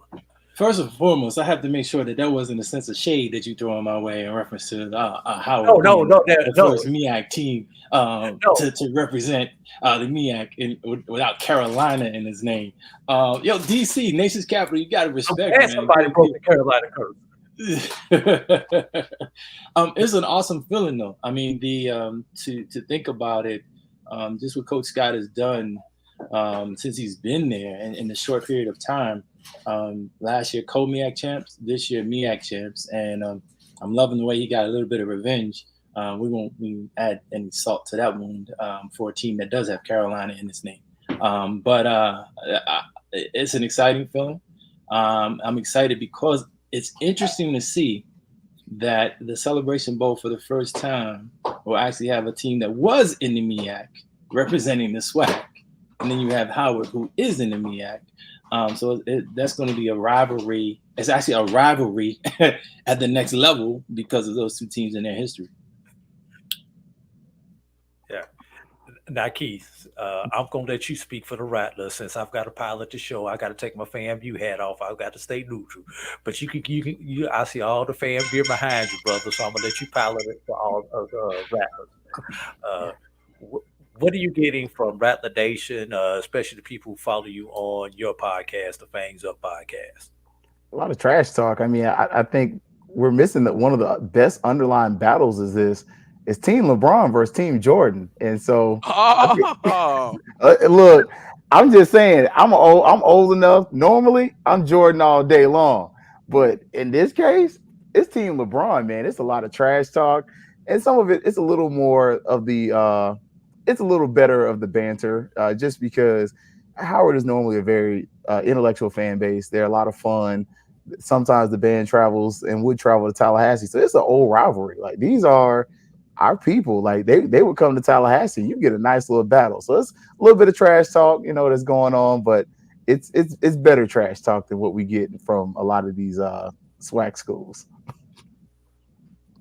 Yeah, you talk about Team LeBron versus Team Jordan, and the winner is Team Nike, who owns both brands. How about that? This should be if you want to talk marketed, about brand I awareness. did not think about this. You are so right. Oh, we missed an opportunity. Yes. But hold up, Jamie. So, and I'm glad you stayed around, because there is a Carolina team that will be represented that weekend in Atlanta, and that's the A&T band, bruh. Band of the Year contest. First of all, who outfits y'all? Y'all Adidas, y'all Nike, y'all UA? Who outfits y'all, first of all? And give me your opinions on the Band of the Year. I know I'm skipping around the show notes, but I'm glad that you did stay around so we can touch on that portion also. Nike, if I'm not mistaken. And secondly, so Nike just make it out like a fat cat. Yeah, they are. But you know, I'm glad we are still within these spaces. I know a lot of people, you know, throw shade, you know, why y'all in here and what y'all doing, this, that, and the third when it comes to just A&T in general, and A&T should be in this contest. Well, we one of the best bands in HBCU spaces, like period, point blank. And the regulations within the contest didn't say you had to belong to an HBCU conference, even though I love HBCU conferences. I love the SWAC, love the MEAC, love the CIAA, and love the SIAC. So, you know, let me say that first and foremost. But, you know, this band, man, has absolutely been phenomenal all year. Within the band rankings, they've been within those top 5 all year in every conceivable category. And the people judging it aren't necessarily A&T people.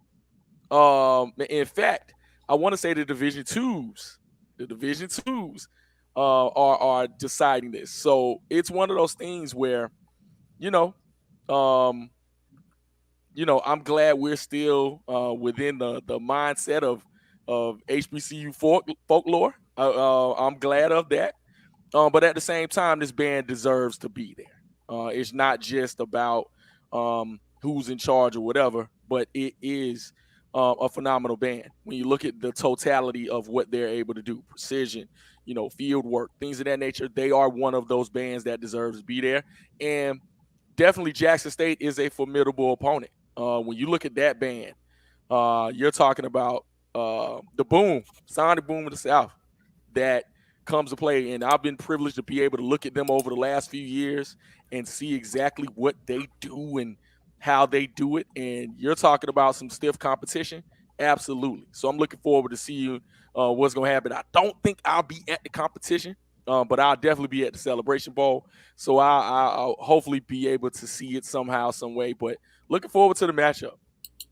Yeah, we got the most versatile band in all of HBCU sports, if you ask me. Like, I think, I'm biased. FAMU's always gonna be the best band in the land. I don't care what you tell me, but I think A&T is probably the most versatile band in all of HBCUs, because you see, like, they've put on a field show and they can give you the Drum Marching Corps of America, or they can give you the traditional HBCU style. We've seen them do this on the field.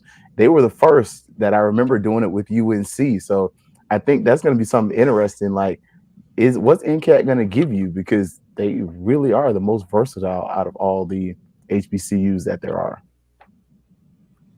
Yeah. And one thing, there are very few bands that are known just by their nickname, and 2 of them will be here in Atlanta. You've got the 100, and then you've got the Box. And you don't even need to figure out which school they are. You know those schools just by the name. You throw the Boom in, those 3, you just know automatically know which schools those 3 are associated with as soon as you throw those names out there. Anyway, let's get into this game though. We can talk about these bands and all this stuff, and we'll come back to the bands a little bit later. Let's start off with the game on the field. And we'll just kind of quickly go around the horn, and we'll try to keep everybody try to be respectful. Let's keep our comments short so that we can get through all of this. Let's start off with the Howard offense versus the FAMU defense. And since we're going to start off with the Howard offense, I'm going to let the Howard person start first with that. Trevin, give me the matchup, the Howard offense versus the FAMU defense. See, that's interesting that you started that way, because I thought you were going to say what was going to be the key to the game, period, and I was going to say defense, the dark cloud. We'll get to the key. We'll get to the. But since you put it that way, we'll get to the keys later. I just want to break down the positions. It's going to be interesting to see what Quentin Williams can do with the dark cloud defense. And the reason I say that is because, as Keith already knows, the Rattlers have given quarterbacks problems all year long. They don't give quarterbacks time. The quarterbacks don't get the time to actually look through their different receivers. The quarterbacks that I've seen in games have been rushed. I've heard the commentators, even in the last game, the SWAC championship game, I watched that, and the commentators are speaking about how the Prairie View quarterback was coming into the game. He looked calm, cool, and collective, and that was all of 4 plays, if I may, because the Rattlers defense is so athletic, and there's so much pressure that they apply from their front line, and then you have the linebackers coming through with more pressure that the quarterbacks they get rushed. So to keep my comments short, it's going to be Quentin Williams is going to have a lot of targets, and I could go through a list between his running backs and his receivers, but the key for him is going to be for him to stay cool, calm, and collective, go through his reads, and be able to pick out his targets. Keith? Yeah, definitely. Howard offense versus the FAMU defense. I think, as he mentioned, not just that, and he talked about FAMU's defensive line. I think that's where the game changes. And you start to look at Howard's offensive line. In particular, I saw that tackle, I believe left tackle number 77. Howard's, like, we've seen where bigger offensive linemen have given FAMU defensive ends problems. Like, go back and watch that Jackson State game, and I mean, Isaiah Lands, he has no part to play in the game. Like, he's just there. He's pretty much a decoy. And that's because you see Devin Hayes over there, that left tackle that they got from FAU who finishes at Middle Tennessee State, really nullify his ability. So what's that going to happen when FAMU's defensive ends are not able to get home? Because this is a MEAC offensive line. We know the MEAC is a very physical conference. And how is that going to play? Because the quarterback's going to be a big part of the game. But Howard's run game, look, they got some Florida speed back there. And one of them, his daddy played for the U. So I think that's the other thing that we're really going to be seeing. Like, this game's going to be won on the line. All right. So since we brought up the line, we got to bring our residential offensive line coach in to give his 2 cents on the differences in the lines, and anything else you want to throw in when you talk about the Howard offense versus the FAMU defense, coach. Like I said last week, AD, I've only seen Howard play once this year. That's when they played Hampton for the Battle of the H's. I've seen FAM play 2 or 3 times. I will say this, okay, and not to try to get away with what you're trying to do. It's your segment. I appreciate you having me. But Howard, the fact that you are there playing in the big game with the record that you have, I say kudos. The fact that you dethroned the big man, which is North Carolina Central. They were number 1, hands down. Okay. And you beat them handedly beat them. Okay. So I'm not going to say you the king of the mountain, because I'm going to still say FAMU's got something to say about that. But I am going to say it's congratulations to you, 1. 2, I think it's going to be a very good game. You've had enough time this break. Hopefully you guys have managed your time wisely. You know who you're playing. You've done film. You've done breakdown. You know they got an arsenal of receivers. And as we found out last week, they can go 3 deep in their backfield. So hopefully you've managed your time. You got good coaches, and you've been coached up well. I'm looking forward to a really good game. FAMU-wise, I can speak on them. They got a good line. They got a good quarterback. That line blocks very well for Musa. Whoever else is back there under the center. We know about the receivers. Rainey's the one kid that comes out of my mind. He's a threat, deep threat. You got to watch him. Then they got that big back that was the player of the game last week. Got number 23. I forgot his name. He can run that ball very well. We see he's athletic. We see he turn around the corner and high hurdle somebody, and then they got 2 other backs that they can put back there and get it going. So your defense is going to have to show up and be honest of not 1, but 2. You can't try to focus on the run because they'll hurt you with the pass. You can't try to focus on Moose and that golden arm because they'll hurt you with the run. So do what you did to get there. Knock the top dog off. Come to play for 4 quarters. And I'm sitting here, once again, I'm going to just be excited to watch two two top teams at the levels that I love perform well for 4 quarters. Good luck to both of you guys. And want to say this. Jamie, bring it home. Hold on, AD. Hold on a second, Coach. AD. Hold on. I know this is totally off subject, but I got to say this. Like Florida State, we got snubbed because we got the best band, baby. I'm so glad I went to LU. Go ahead, Jamie. The thing about that song is anybody could put their school in that song, so it's all good. Yeah, I know. Yeah, but the thing is, everybody else on this podcast will be having their school put their theme on their school in Atlanta, while somebody's band won't be in Atlanta. Shot fired. Go ahead. We got snubbed. Like Florida State, we got snubbed. Man, I think Trevin, and before I jet, I think Trevin was on to something when it comes to Howard's, because we were discussing Howard's offense versus FAMU's defense. Quentin Williams is the key. And why you got the mic, Jamie? Jamie, hold up. While you got the mic, go ahead after you do that breakdown. FAMU's offense versus the Howard defense also, since you got to get out of here. Howard's offense, Quentin Williams is the key to it all. Because I think against that dark cloud defense, you're not going to be able to power run the way you do with those 3 phenomenal running backs of Howard's. Ian Wheeler, Eden James, and company. You're going to have some opportunities downfield between Quentin Williams and Casey Hawthorne. You're just going to have to. And I think he's going to have to use his legs in this game as well. I think the zone read game is going to be a factor in this, because that is a fast flow defense that you have in FAMU. They have a phenomenal front 4. You throw Isaiah Major and company back there as well, and you're talking about a group that can absolutely fly to the football. I think they're going to have to do some things other than Prairie View did, because Trayvon Conley couldn't set his feet and throw the football at all. So it's going to have to be one of those things that they're going to have to create offense. Create offense through other means. Now, that offensive line of Howard's is absolutely massive. When you're talking about number 77, you're talking about someone that can move people.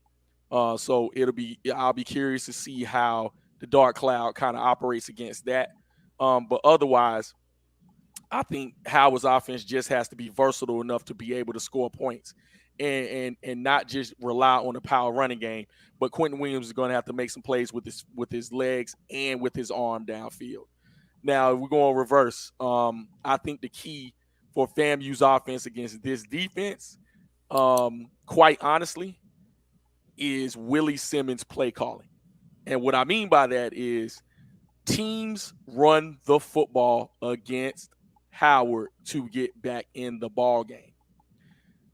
If you look at the way it kind of has set themselves apart as far as, their record, and talking about Howard's record, has indicated, yes, they're 6-5. But if you look at some of those close ball games against the Eastern Michigan and against others, teams had to come from behind to win. And how they did it, if you look at the stats, they ran the football. They didn't panic. And so I think if that power running game of FAMU's with that 3-headed monster, Jennings, Fant, and others, Yant and others, are able to run the football, they're going to give Howard fits on defense. So I think it just depends, because you're talking about shotgun Willie Simmons, who loves to chuck that thing around. If he gets lost in the sauce with Jeremy Musa and others, and yes, they have a complimentary receiving core as well, you're talking about, they absolutely have the tools to be able to throw the football. But if Howard can somehow defend the outside, will Willie Simmons go to that running game to kind of close it out? So I think those are the keys to it all, because I think Howard is susceptible to giving up big plays in the running game. Yeah. Hey, Jamie, one thing you might want to go back and look at, if you go back and look at the back portion of the season, I don't think you can find when Musa has thrown the ball more than 25 times in a game, which really shows that Willie Simmons is, he's still baby shotgun. He'll throw in spurts, but he knows where the bread is being buttered at right now, and that's with that FAMU running game. Before you get out of here, Jamie, give me a prediction as far as winner and score. Wow. FAMU 35, Howard 28. And you will be invited back to the show once again. Y'all fellas be easy, man. Hey, we appreciate you, Jay. Appreciate you, No man. problem. I'll see you in the A this weekend, man. Absolutely. All right.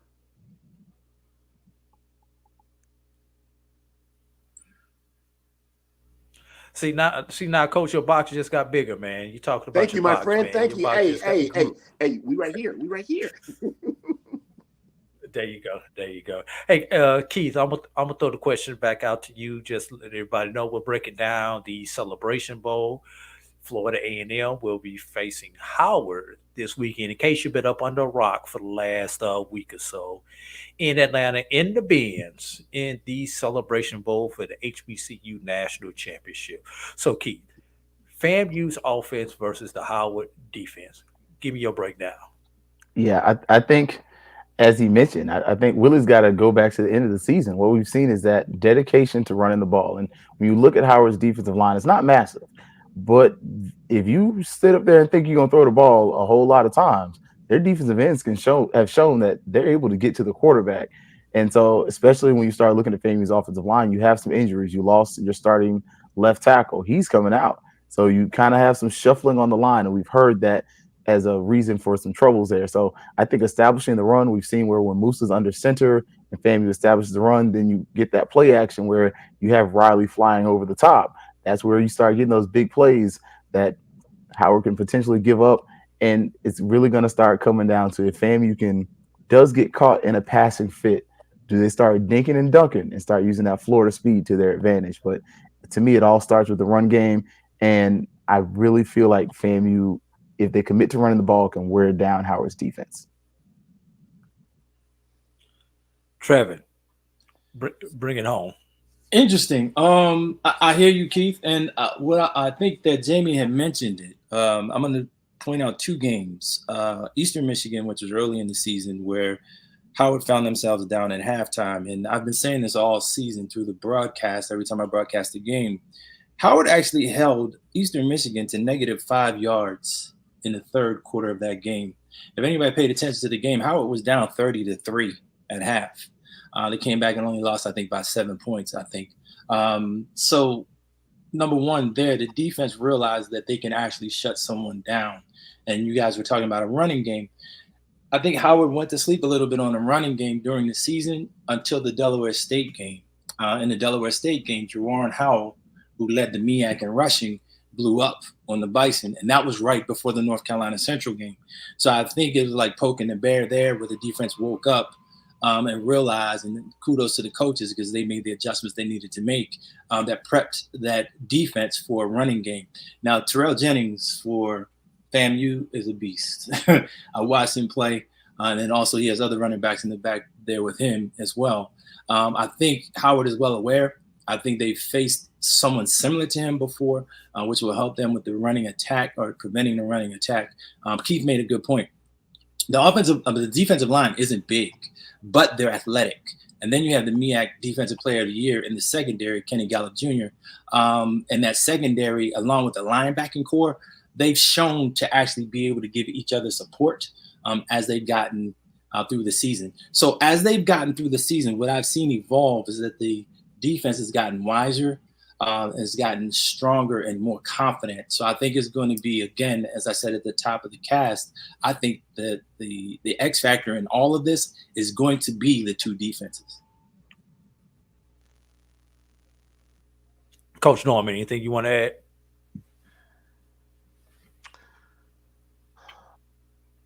FAMU plays good defense. Howard, I would say study your films, be aware. They can intercept the ball. We've seen that last week. I think they had 2 real good picks. FAMU, once again, I don't know much about Howard other than the fact that they're there says something. So they're going to be motivated to play. So I would just say, Willie Simmons, put your best hat on, brother, and get ready to lead your team. And I'm looking forward to watching a great, great football game next Saturday afternoon. All right. Yeah, it's the balance for me, AD. Like Howard's offense is just so balanced. When you look through game for game for game, statistically, passing, running, there's truly one of the most balanced offenses that you're going to see out there.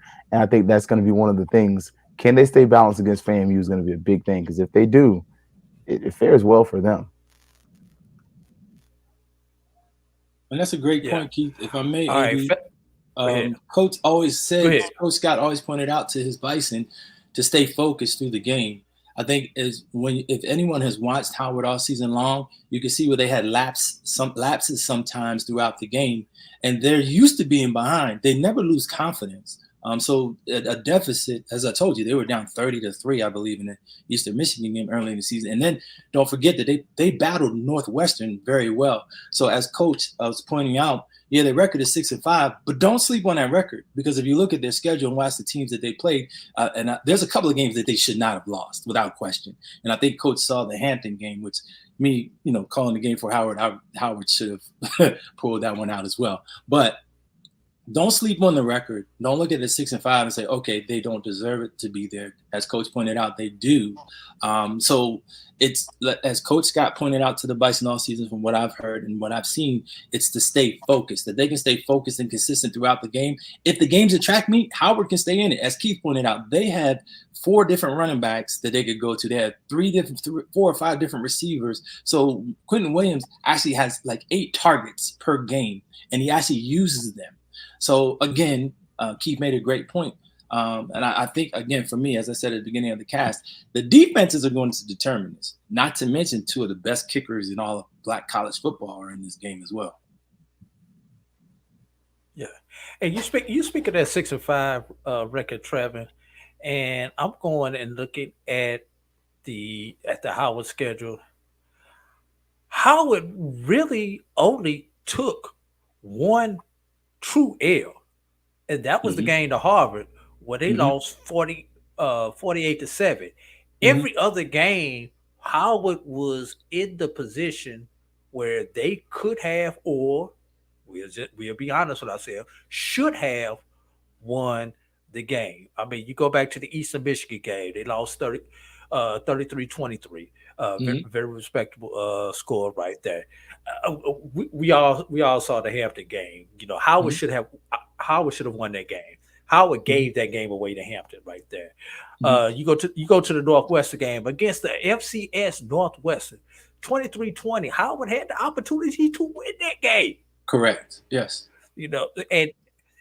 And then you take the loss to South Carolina State. Very easily, the score could have been flipped. They lost 27-24.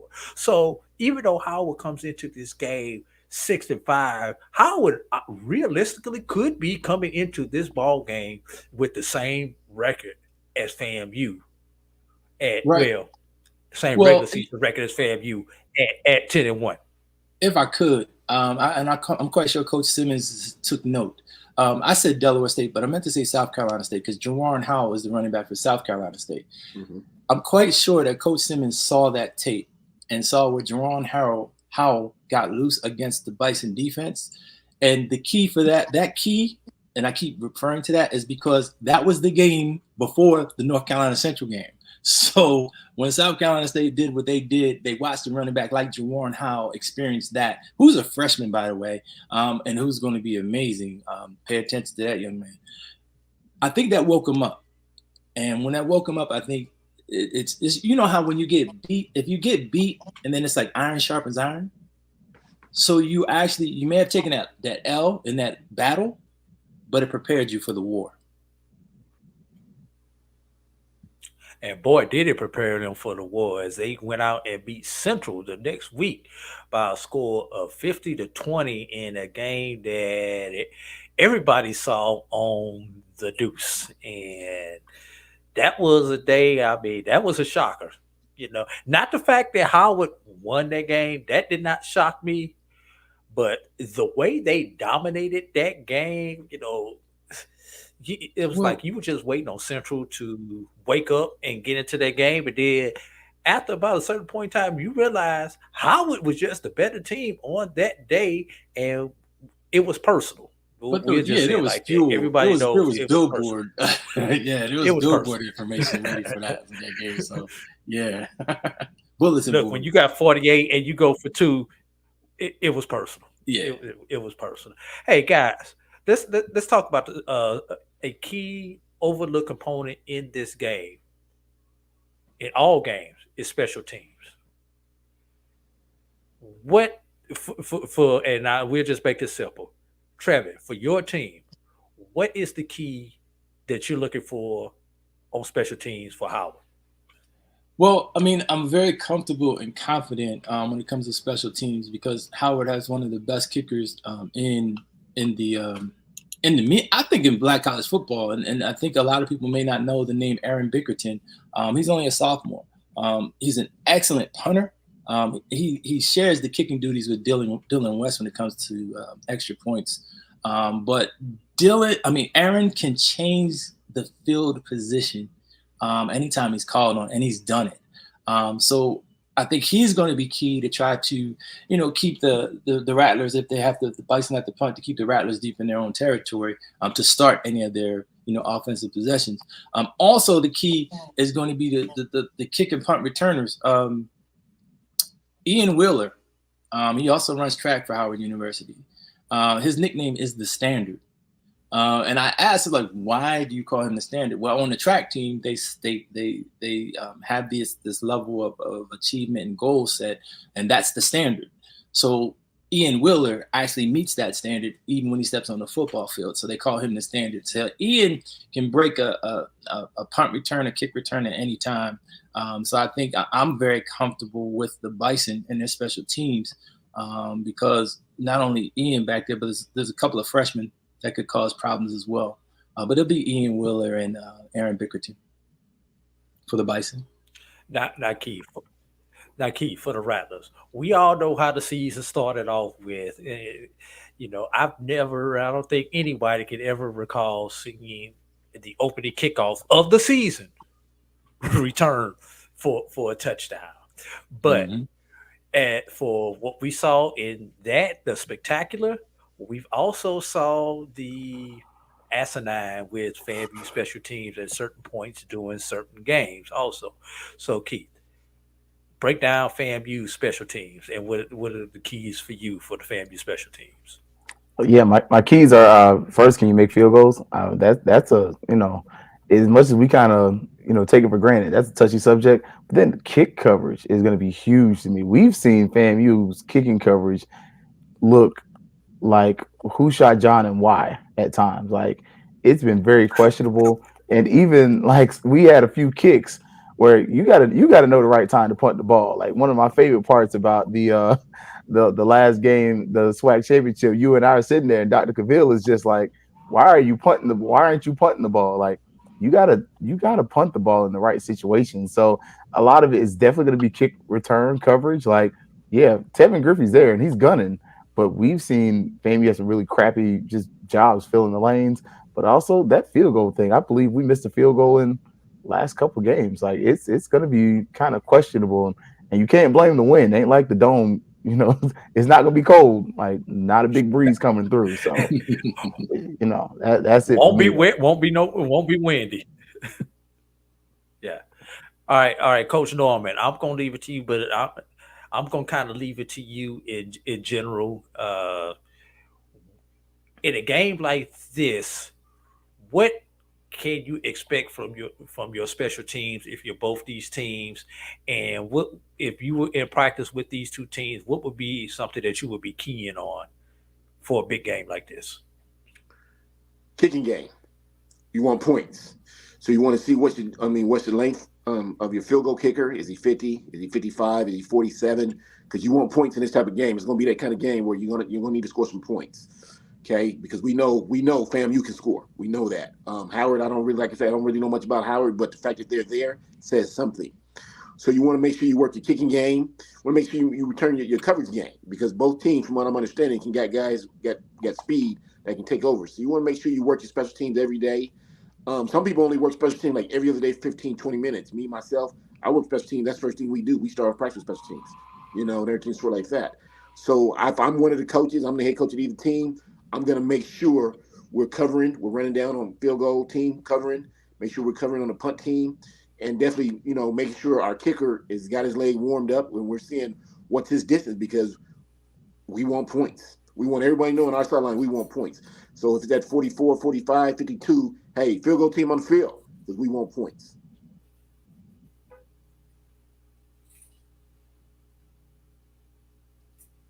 Yeah, and here's the one thing that I want everybody to take a look at when they look at the special teams for both these teams.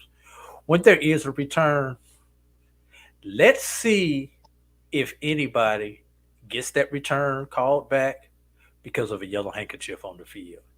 That is something that I have seen, especially in big games, because everybody is trying to set up the big play, and when that adrenaline gets going, that winds up costing teams. You've got that return that puts you into plus territory, and once you get that 10-yard block in the black or 15-yard 15-yard penalty, whatever, for a blindside block, now you went from plus territory and with one first down puts you in field goal range to now you're deep in, you're at your own 20-yard line. So we've seen that. Let's see if that type of play happens to any of these teams. One thing, both these teams, the last couple of games have been pretty clean when it comes to penalties. So I think that's also another key that we need to look out for in this particular ball game. Let's see how the penalties go. And FAMU against Prairie View, I don't know if anybody noticed this. They did not give up a penalty first down, which, and Coach Norman, you might be able to help explain this. That's hard not to do, to give up a penalty first down on defense. Because, even a 5-yard offsides, or you got a personal foul, you got a defensive hold in on a pass, something that comes with the automatic first down. For a defense not to give up a penalty that resulted in the other team having a first down, to me, that's a feat. That's something that doesn't happen very often to me. Coach Norman, you may correct me on that. No, you're correct. But what I would say is that this late in the year, that comes down to discipline and good coaching. You've been practicing since August. And so by this time of year, you shouldn't have those little bitty penalties, those little holdings, those kind of mistakes like that. And it comes down to good coaching of making sure since day one, we've been correcting those. And so, like I say, the fact that FAMU didn't have any of those last week goes down, I'd have to say, good coaching to Coach Simmons and his staff, and just being disciplined as a player. We're too close to getting what we want for stuff like that to happen, because as a teammate, you say, man, what you doing?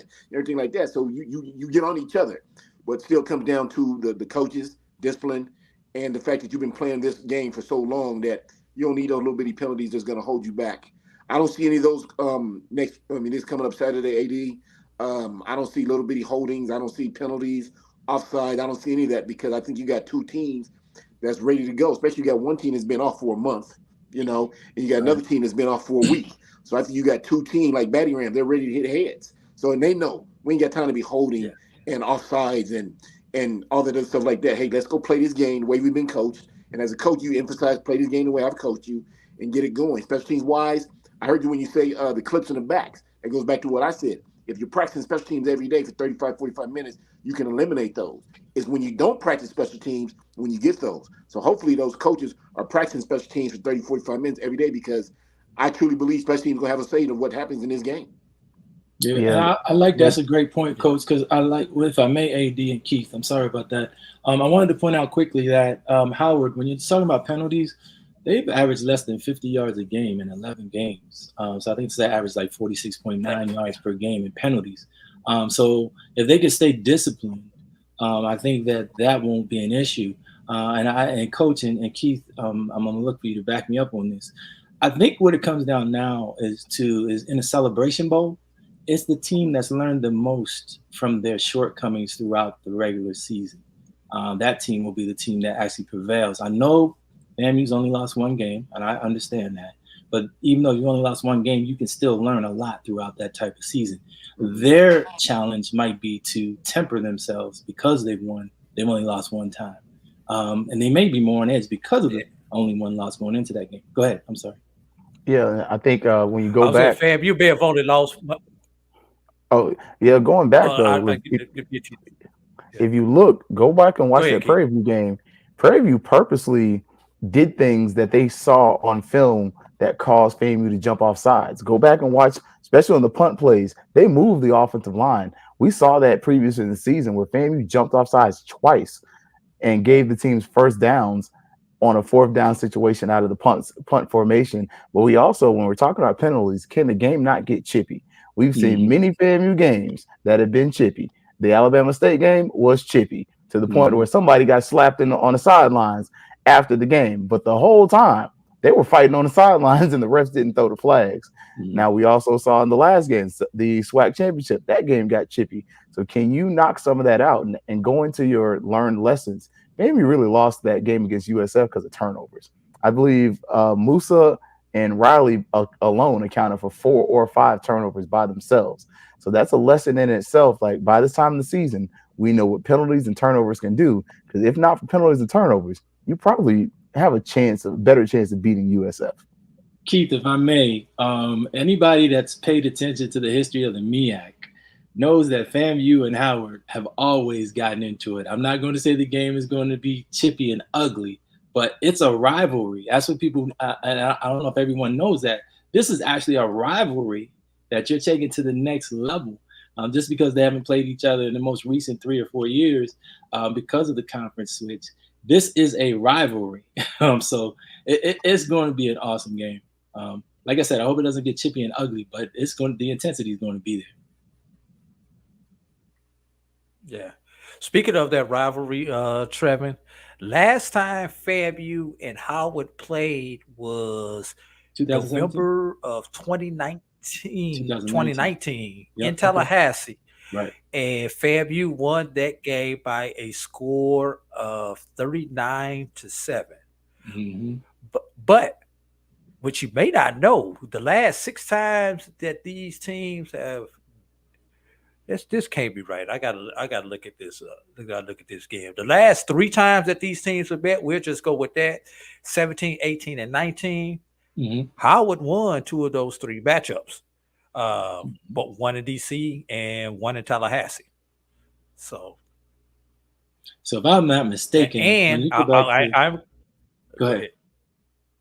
I was gonna say, if you go back to 19, I believe there was a brother by the name of Greg McGee that was playing a quarterback. There may have been a big reason as to why they would have won the games that they did win.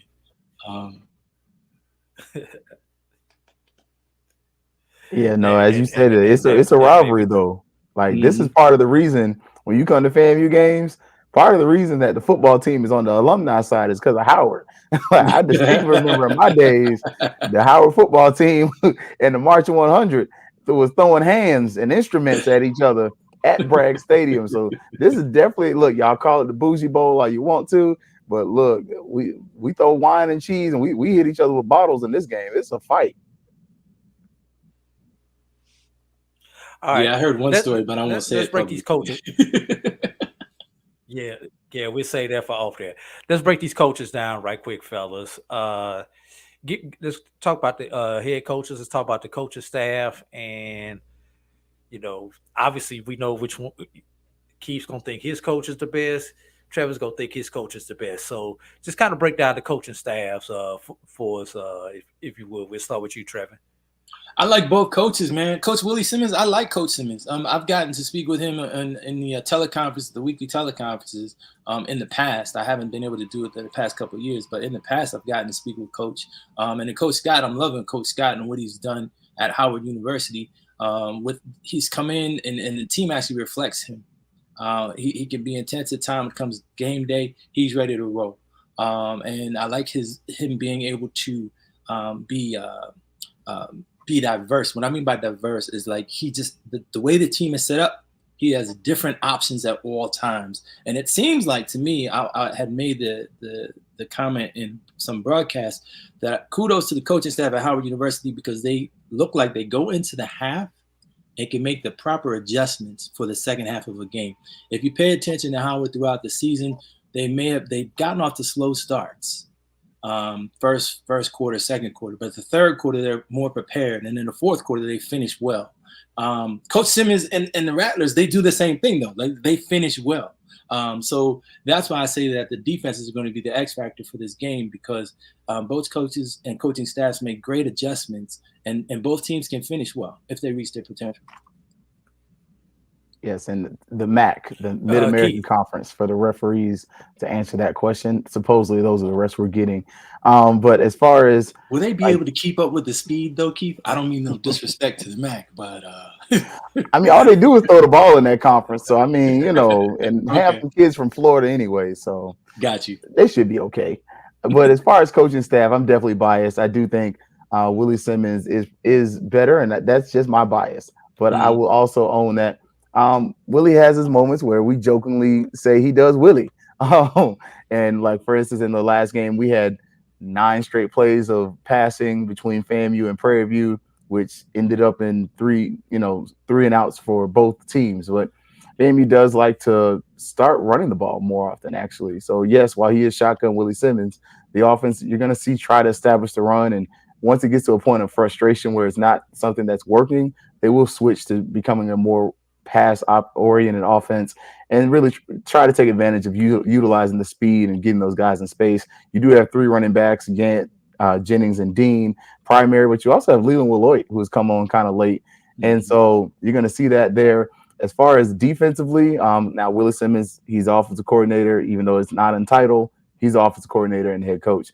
Defensively, FAMU does run a base 4-2-5 zone defense, and they rely on the defensive line to get pressure. They will occasionally blitz the linebackers. They don't normally blitz from the secondary, but that intense pass rush that they're able to create is meant to allow the back 7, if you want to call them, to be able to take advantage and create turnovers. And we've seen a couple of the corners can catch, 1 or 2 of them can't, but those that can catch have taken advantage. And even the linebackers, Isaiah Major, he's a ball hawk. If he gets less than 10 tackles, I don't know what to tell you. Like, if you see a betting line and it's personal for one player and it says Isaiah Major plus 10 tackles or less than 10 tackles, look, steal somebody's money. But you're going to be able to see this FAMU coaching staff, they're experienced, they're pretty solid, they're frustrated at times, but we know second half they're going to adjust, and by the second half is when they really make the big changes. And that was Keith doing his best Brian impersonation by giving the betting lines here on the BCSN Sports Wrap. Coach Norman, break these coaches down from us from afar. Starting with the Howard coaches. Once again, I say it over and over. The fact that you guys manhandled North Carolina Central says something for your head coach and your assistant coaches. That's a great job right there, because they are a great football team and they're well coached. We've seen Coach Willie Simmons, and we all know he wears a shotgun. Say shotgun Willie. I just heard my man say they're going to start off running. Nothing wrong with running that ball, baby. Keep it going. Let the big fellas up front do their job. You can go 3 deep. Everything's sort of like that. Willie Simmons does a great job. He's got a great mind. He's doing a great job with his coaches. Defense, I don't know the name of the defense coordinator, but that defense, they come to play. And like I said, I've watched FAMU play 3 times this year, and I didn't ever see them lay down once on defense. So he keeps them motivated. They keep them going. They got a good rotation. Once again, I would say, Howard, make sure you've watched the film and study your notes. They got a good secondary. They can intercept the ball. They got speed. I didn't see any weaknesses on there, but I would say run the ball, kick the field goals, keep the game close. FAMU, we know what you can do. We know you got a quarterback with a golden arm. You got a plethora of receivers. You got a 3 deep. But I would say Howard's going to come play you. So run the ball, kick the field goals, keep the game close. It's going to come down to coaching. You got 2 good coaches on both sides. I think whoever has the ball last wins. Special teams going to have a thing to do with it. Once again, I'm saying make sure you practice your special teams. Please don't just go in there with 1 or 2 days of practicing your special teams, because that's like AD said earlier, you're going to get that block in the back if you're not sharp in practicing. So practice your special teams, which I'm having no doubt that those coaches are. I'm thinking as a coach, I'm covering all bases. Offense, defense, special teams. We're going to be ready to go next Saturday afternoon in Mercedes-Benz Stadium in Atlanta. 2 good coaches on both sides. I'm just hoping that somebody opens the door and let Norman in so I can get on the sideline myself. Hey, Howard, fam, Can you open the door for me? Help me out. Help a brother out, man. I just want a piece of the burger. Don't be surprised. FAMU's been running through coaches like it's no tomorrow. So we've literally had staff turnover at a very high rate. So that's one of the other things that you're kind of noticing that has affected probably the special teams. I mean, you see former Arkansas Pine Bluff coach Doc Gamble's a special teams coordinator there. So, hey, you never know. I'm ready to go, brother. I'm ready to go. Speaking of lines, there's no official line yet. They're expecting this game to open up at Florida A&M -4. They haven't determined an over-under on the particular game yet. So that's what they are. That's what they're forecasting this game to open up at FAMU -4. If that game opens up at FAMU -4, I'm really going to expect that game to drop at least 1 point to FAMU -3. Yeah, I want to see the attendance for this one though. I want to see. That's something else. AD, this could be the Celebration Bowl with the highest attendance. Like you start looking at Ticketmaster, looks like they opening up the dome. Like, you think this one is going to outdo last year's Central and Jackson State? Because I think that's the clubhouse leader right now. I think it could be. I'm looking at Ticketmaster. I see they opening up sections of the bins, so we're gonna see. What's the Howard crowd looking like, Trevor? I'm hoping that the crowds do show up and force them to open up sections of the bins, Keith, because I think that these two teams deserve that. If you look at the season that both teams have had and see that the trials and tribulations that they've gone through and the way that they've gotten here, they definitely deserve that. The Howard crowd, I think, is going to be a large crowd traveling. I think that, again, let me just stop myself right there. As I said to you guys earlier, it's a rivalry. It's going to be, people are going to show up for this game, especially with it being the Celebration Bowl. Oh, they're going to show up. Hey, real quick, not to cut nobody off, but here's my thing. Go ahead. Oh, about the fan base. I know we talked about this last week. We know Diddy's got problems, so he's probably not going to be there. But is the vice president going to be there?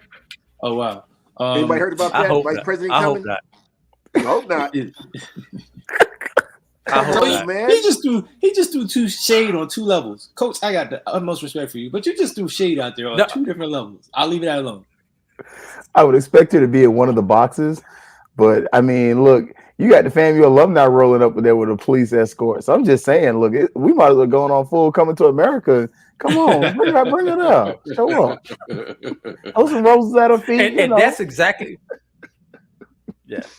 And I've been to events where you've had the president, the vice president, and we don't want them kind of problems, man. Y'all already talk about don't nobody get to the stands until halftime. Let the vice president decide to roll up in the bins and see what time people get into the doggone stadium. That's all Atlanta I'm going to say, man. In Atlanta traffic. No, we ain't worried about it. She ain't got nothing to worry about with Atlanta traffic. I'm talking about us. Worry about is the lines.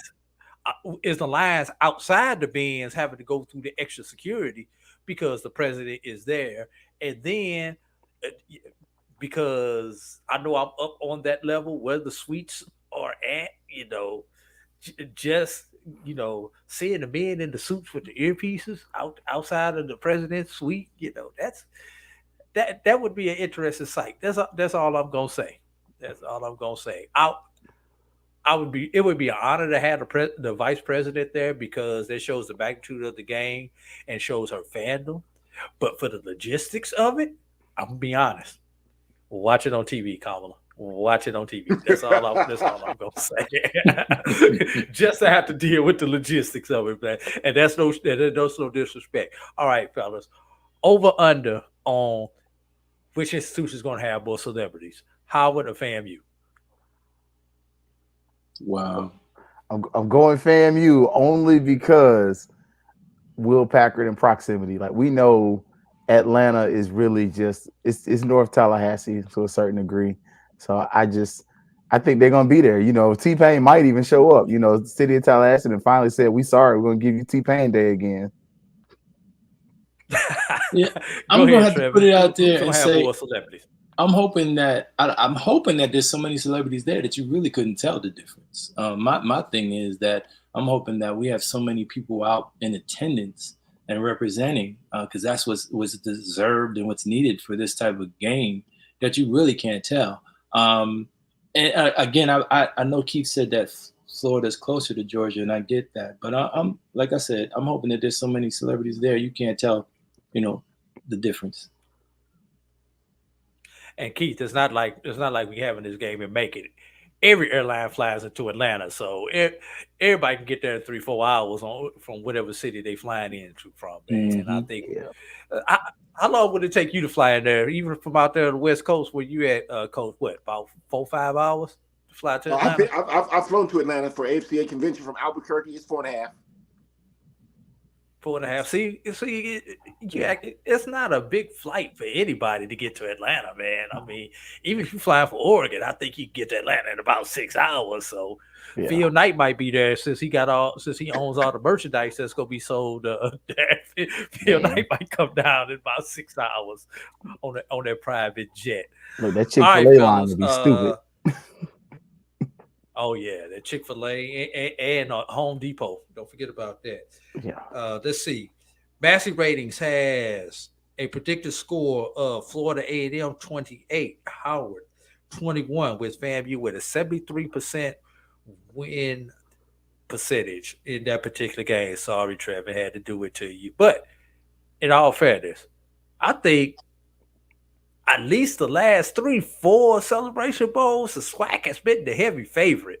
Last time, I think, let's see, A&T we know was favored their last 2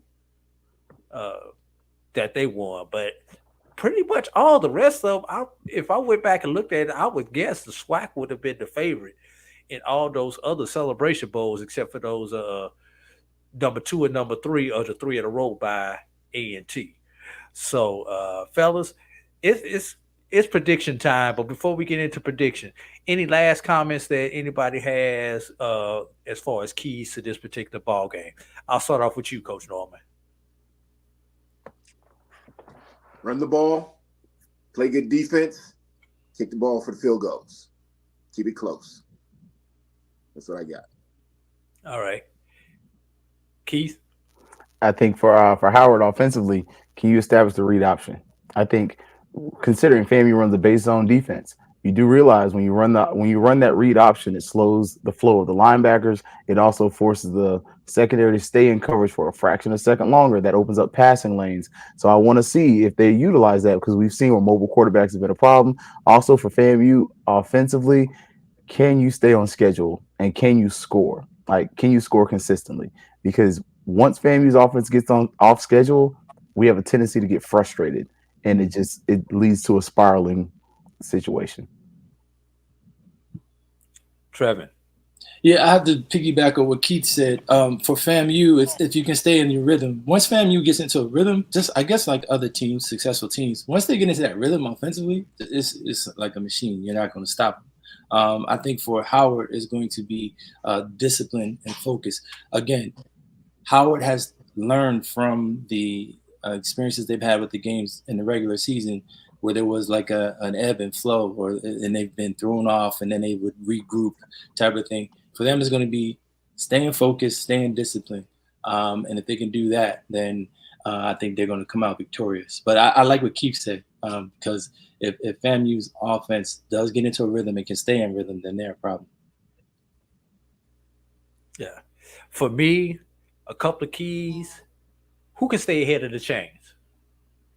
You know, which team is going to be in 2nd and 6, 2nd and 5, 3rd and 3s versus 2nd and 12s, 3rd and 8s, 3rd and 9s. That team that's able to do that is going to put themselves in a good position to win. Let's talk about these 2 punters. You know, both these teams have excellent punters. Mm-hmm. Now, and I think EA made the comment earlier. Let's see how many times that ball hits and bounces for 10, 15 yards because of the directional punts that both these kickers are good at, and the punt returner can't get into a good position to field the ball cleanly. And let's flip that. When that ball does bounce, does it actually bounce the wrong direction and bounce back where it favors the offense, and they wind up gaining the extra 7-8 yards before the team can down the ball? Let's look at that. And last but not least, will any of these coaches reach into their bag of tricks? Coach Norman can attest to this. There are plays that you have been working on since camp in August that you have not ran yet. Some of them are regular plays, some of them are trick plays. Will somebody pull out one of those plays now? Or will they stick with what they've been doing, what we've seen on film? And when they do pull that play out, does it work?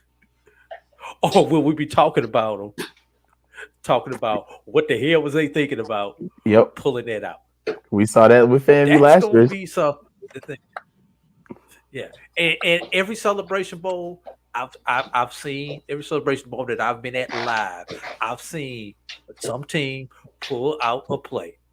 Sometimes I'll be like, oh my God, they pulled that off. I don't believe that. And some of them I've been like, oh my God, what the hell was he thinking? How is he going to explain that one in the press conference? So there's going to be that play. Who will that benefit in this particular ball game? So, fellas, we're gonna go around. I want everybody to give their predictions, give your plugs for your podcast or whatever that you ready to be doing. Coach Ferrazzi, you don't have a podcast, we can get your plug for how they need to find you so they can hire you as a next OC, DC head coach, whatever they want you to be. And Keith, I'm gonna have you ever met Trevin in person, Keith? I have not. I hope to meet him in Atlanta, though. Oh, most definitely. Oh, I'm gonna make sure I bring him to the broadcast booth and introduce you to Trevin. And Trevin, we're gonna have to get him to join the association, my brother. That's all I'm gonna say on that. I'll let you know about it when you get to Atlanta, Keith. Go ahead, Coach Norman. Start off with you. Give your prediction. Give your plugs. I see this game being close. Both teams can run the ball. We know that FAMU can throw the ball. Like I said, I don't really know what Howard can do. I've just seen him one time. But because they've had time to refresh, rejuvenate, recuperate, and FAMU's coming off a big win versus Prairie View, I'm going to say 27-24 FAM. Now, for those of you who've been trying to find me, I've had a lot of success. I got over 800 followers on X. I thank Drew and Brian for helping me out with that there.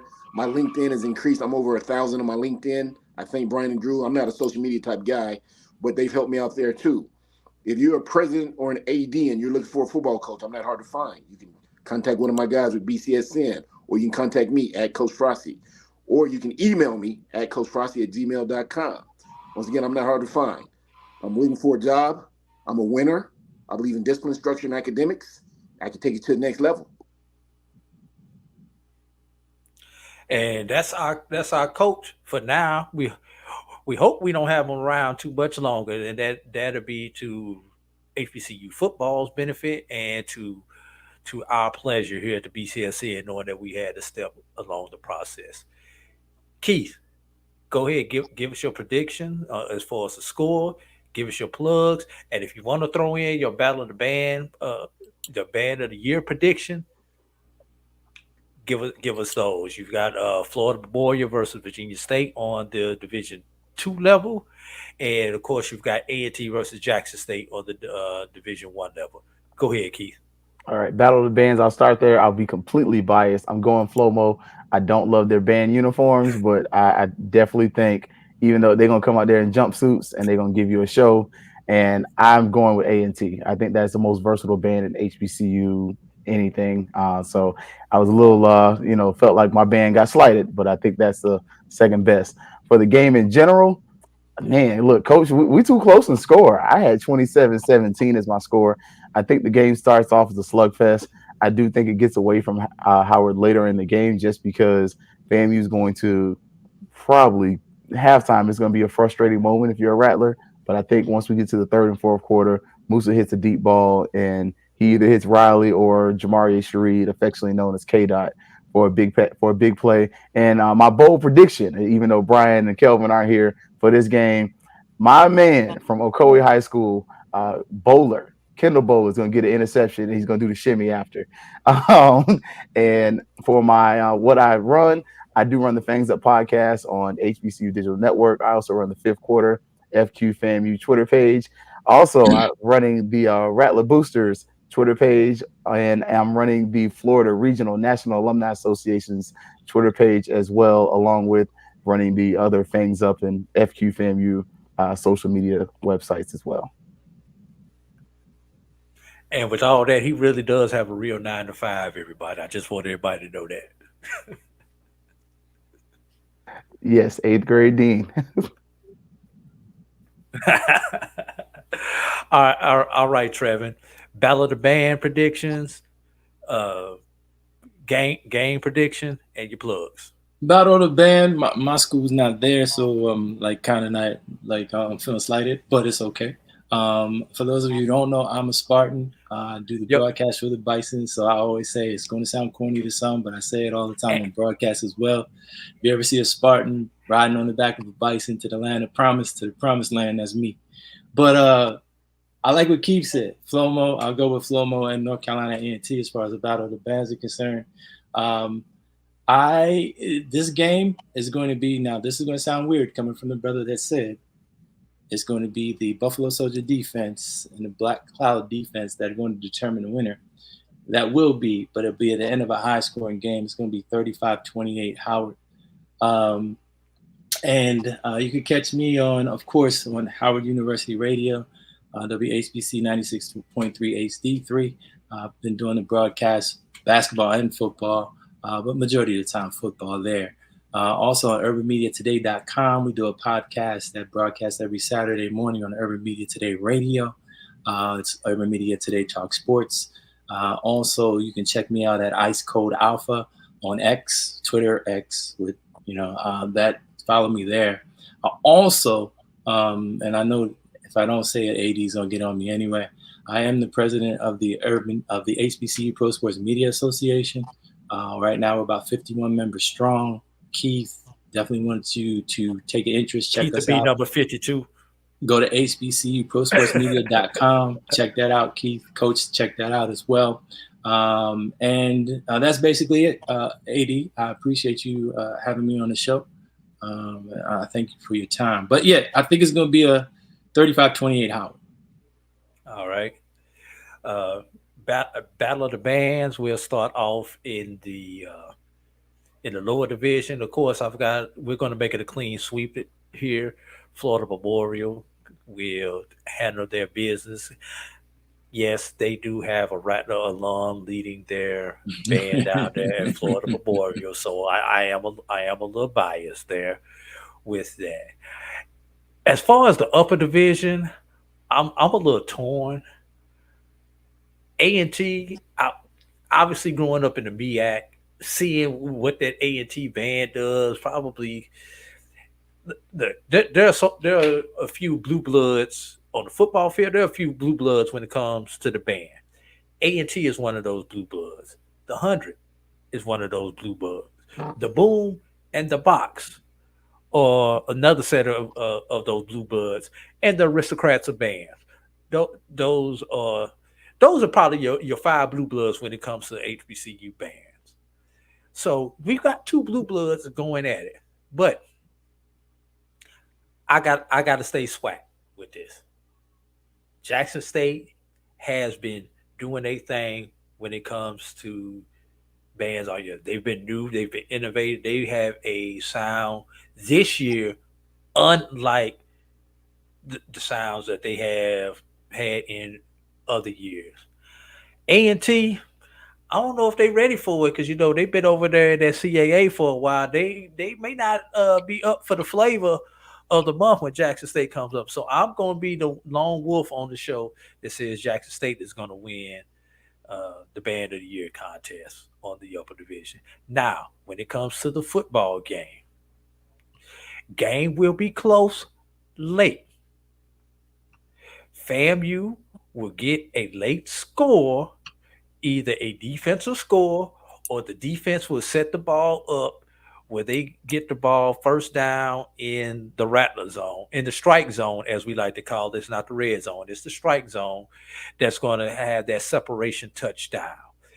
FAMU 38, Howard 28.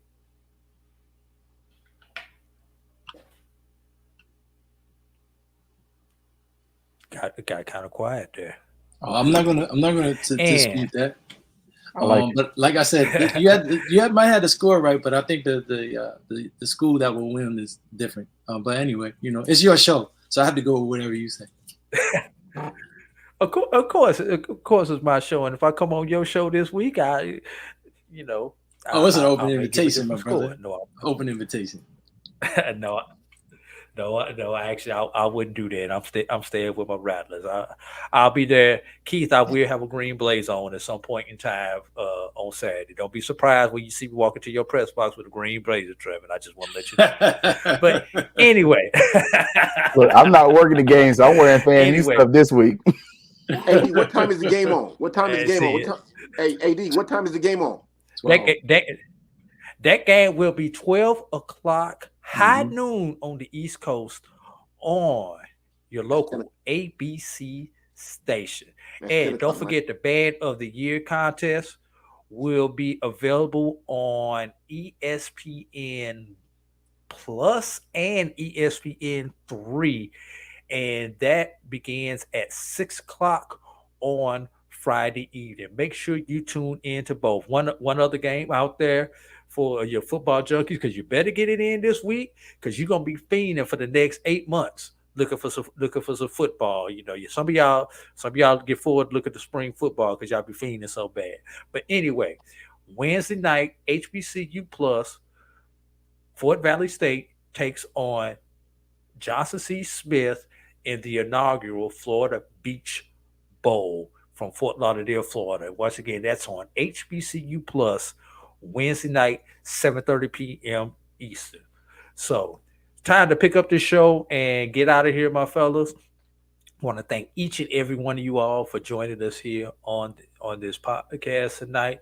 Coach Farasi Norman sitting in, moved to the big table, sitting in for my partner Brian, who's traveling back to Orlando. I think he actually made it back because he did chime in with a couple of comments on the chat line.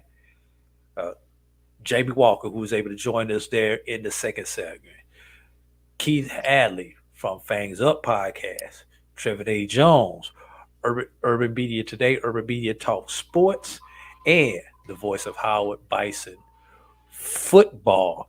And, of course, all of you all on the chat who join us each and every Sunday evening on the BCSN Sports Wrap. I'd like to thank each and every one of you all for joining us. So, for all the fellas, this is AD Drew. Remember to go like, share, subscribe, donate, and download this podcast. We appreciate y'all. Make sure you tune in to the BCSN for all of our podcasts. Dr. Cavil's Inside the HBCU Sports Lab. The Carlos Brown Show.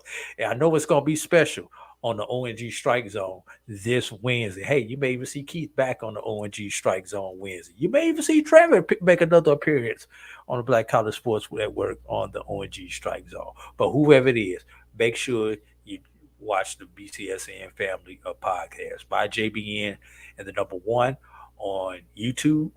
My BCSN 1 on all other social media. So for the guys, we'll holler at you. Travel light, everybody. See y'all next Sunday. Be safe. See y'all. But stay on hard.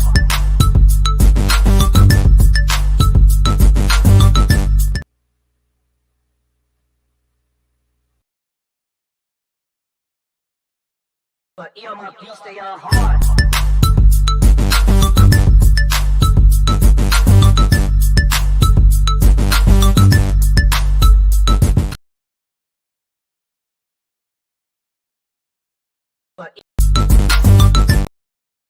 But earmuff, you stay on hard.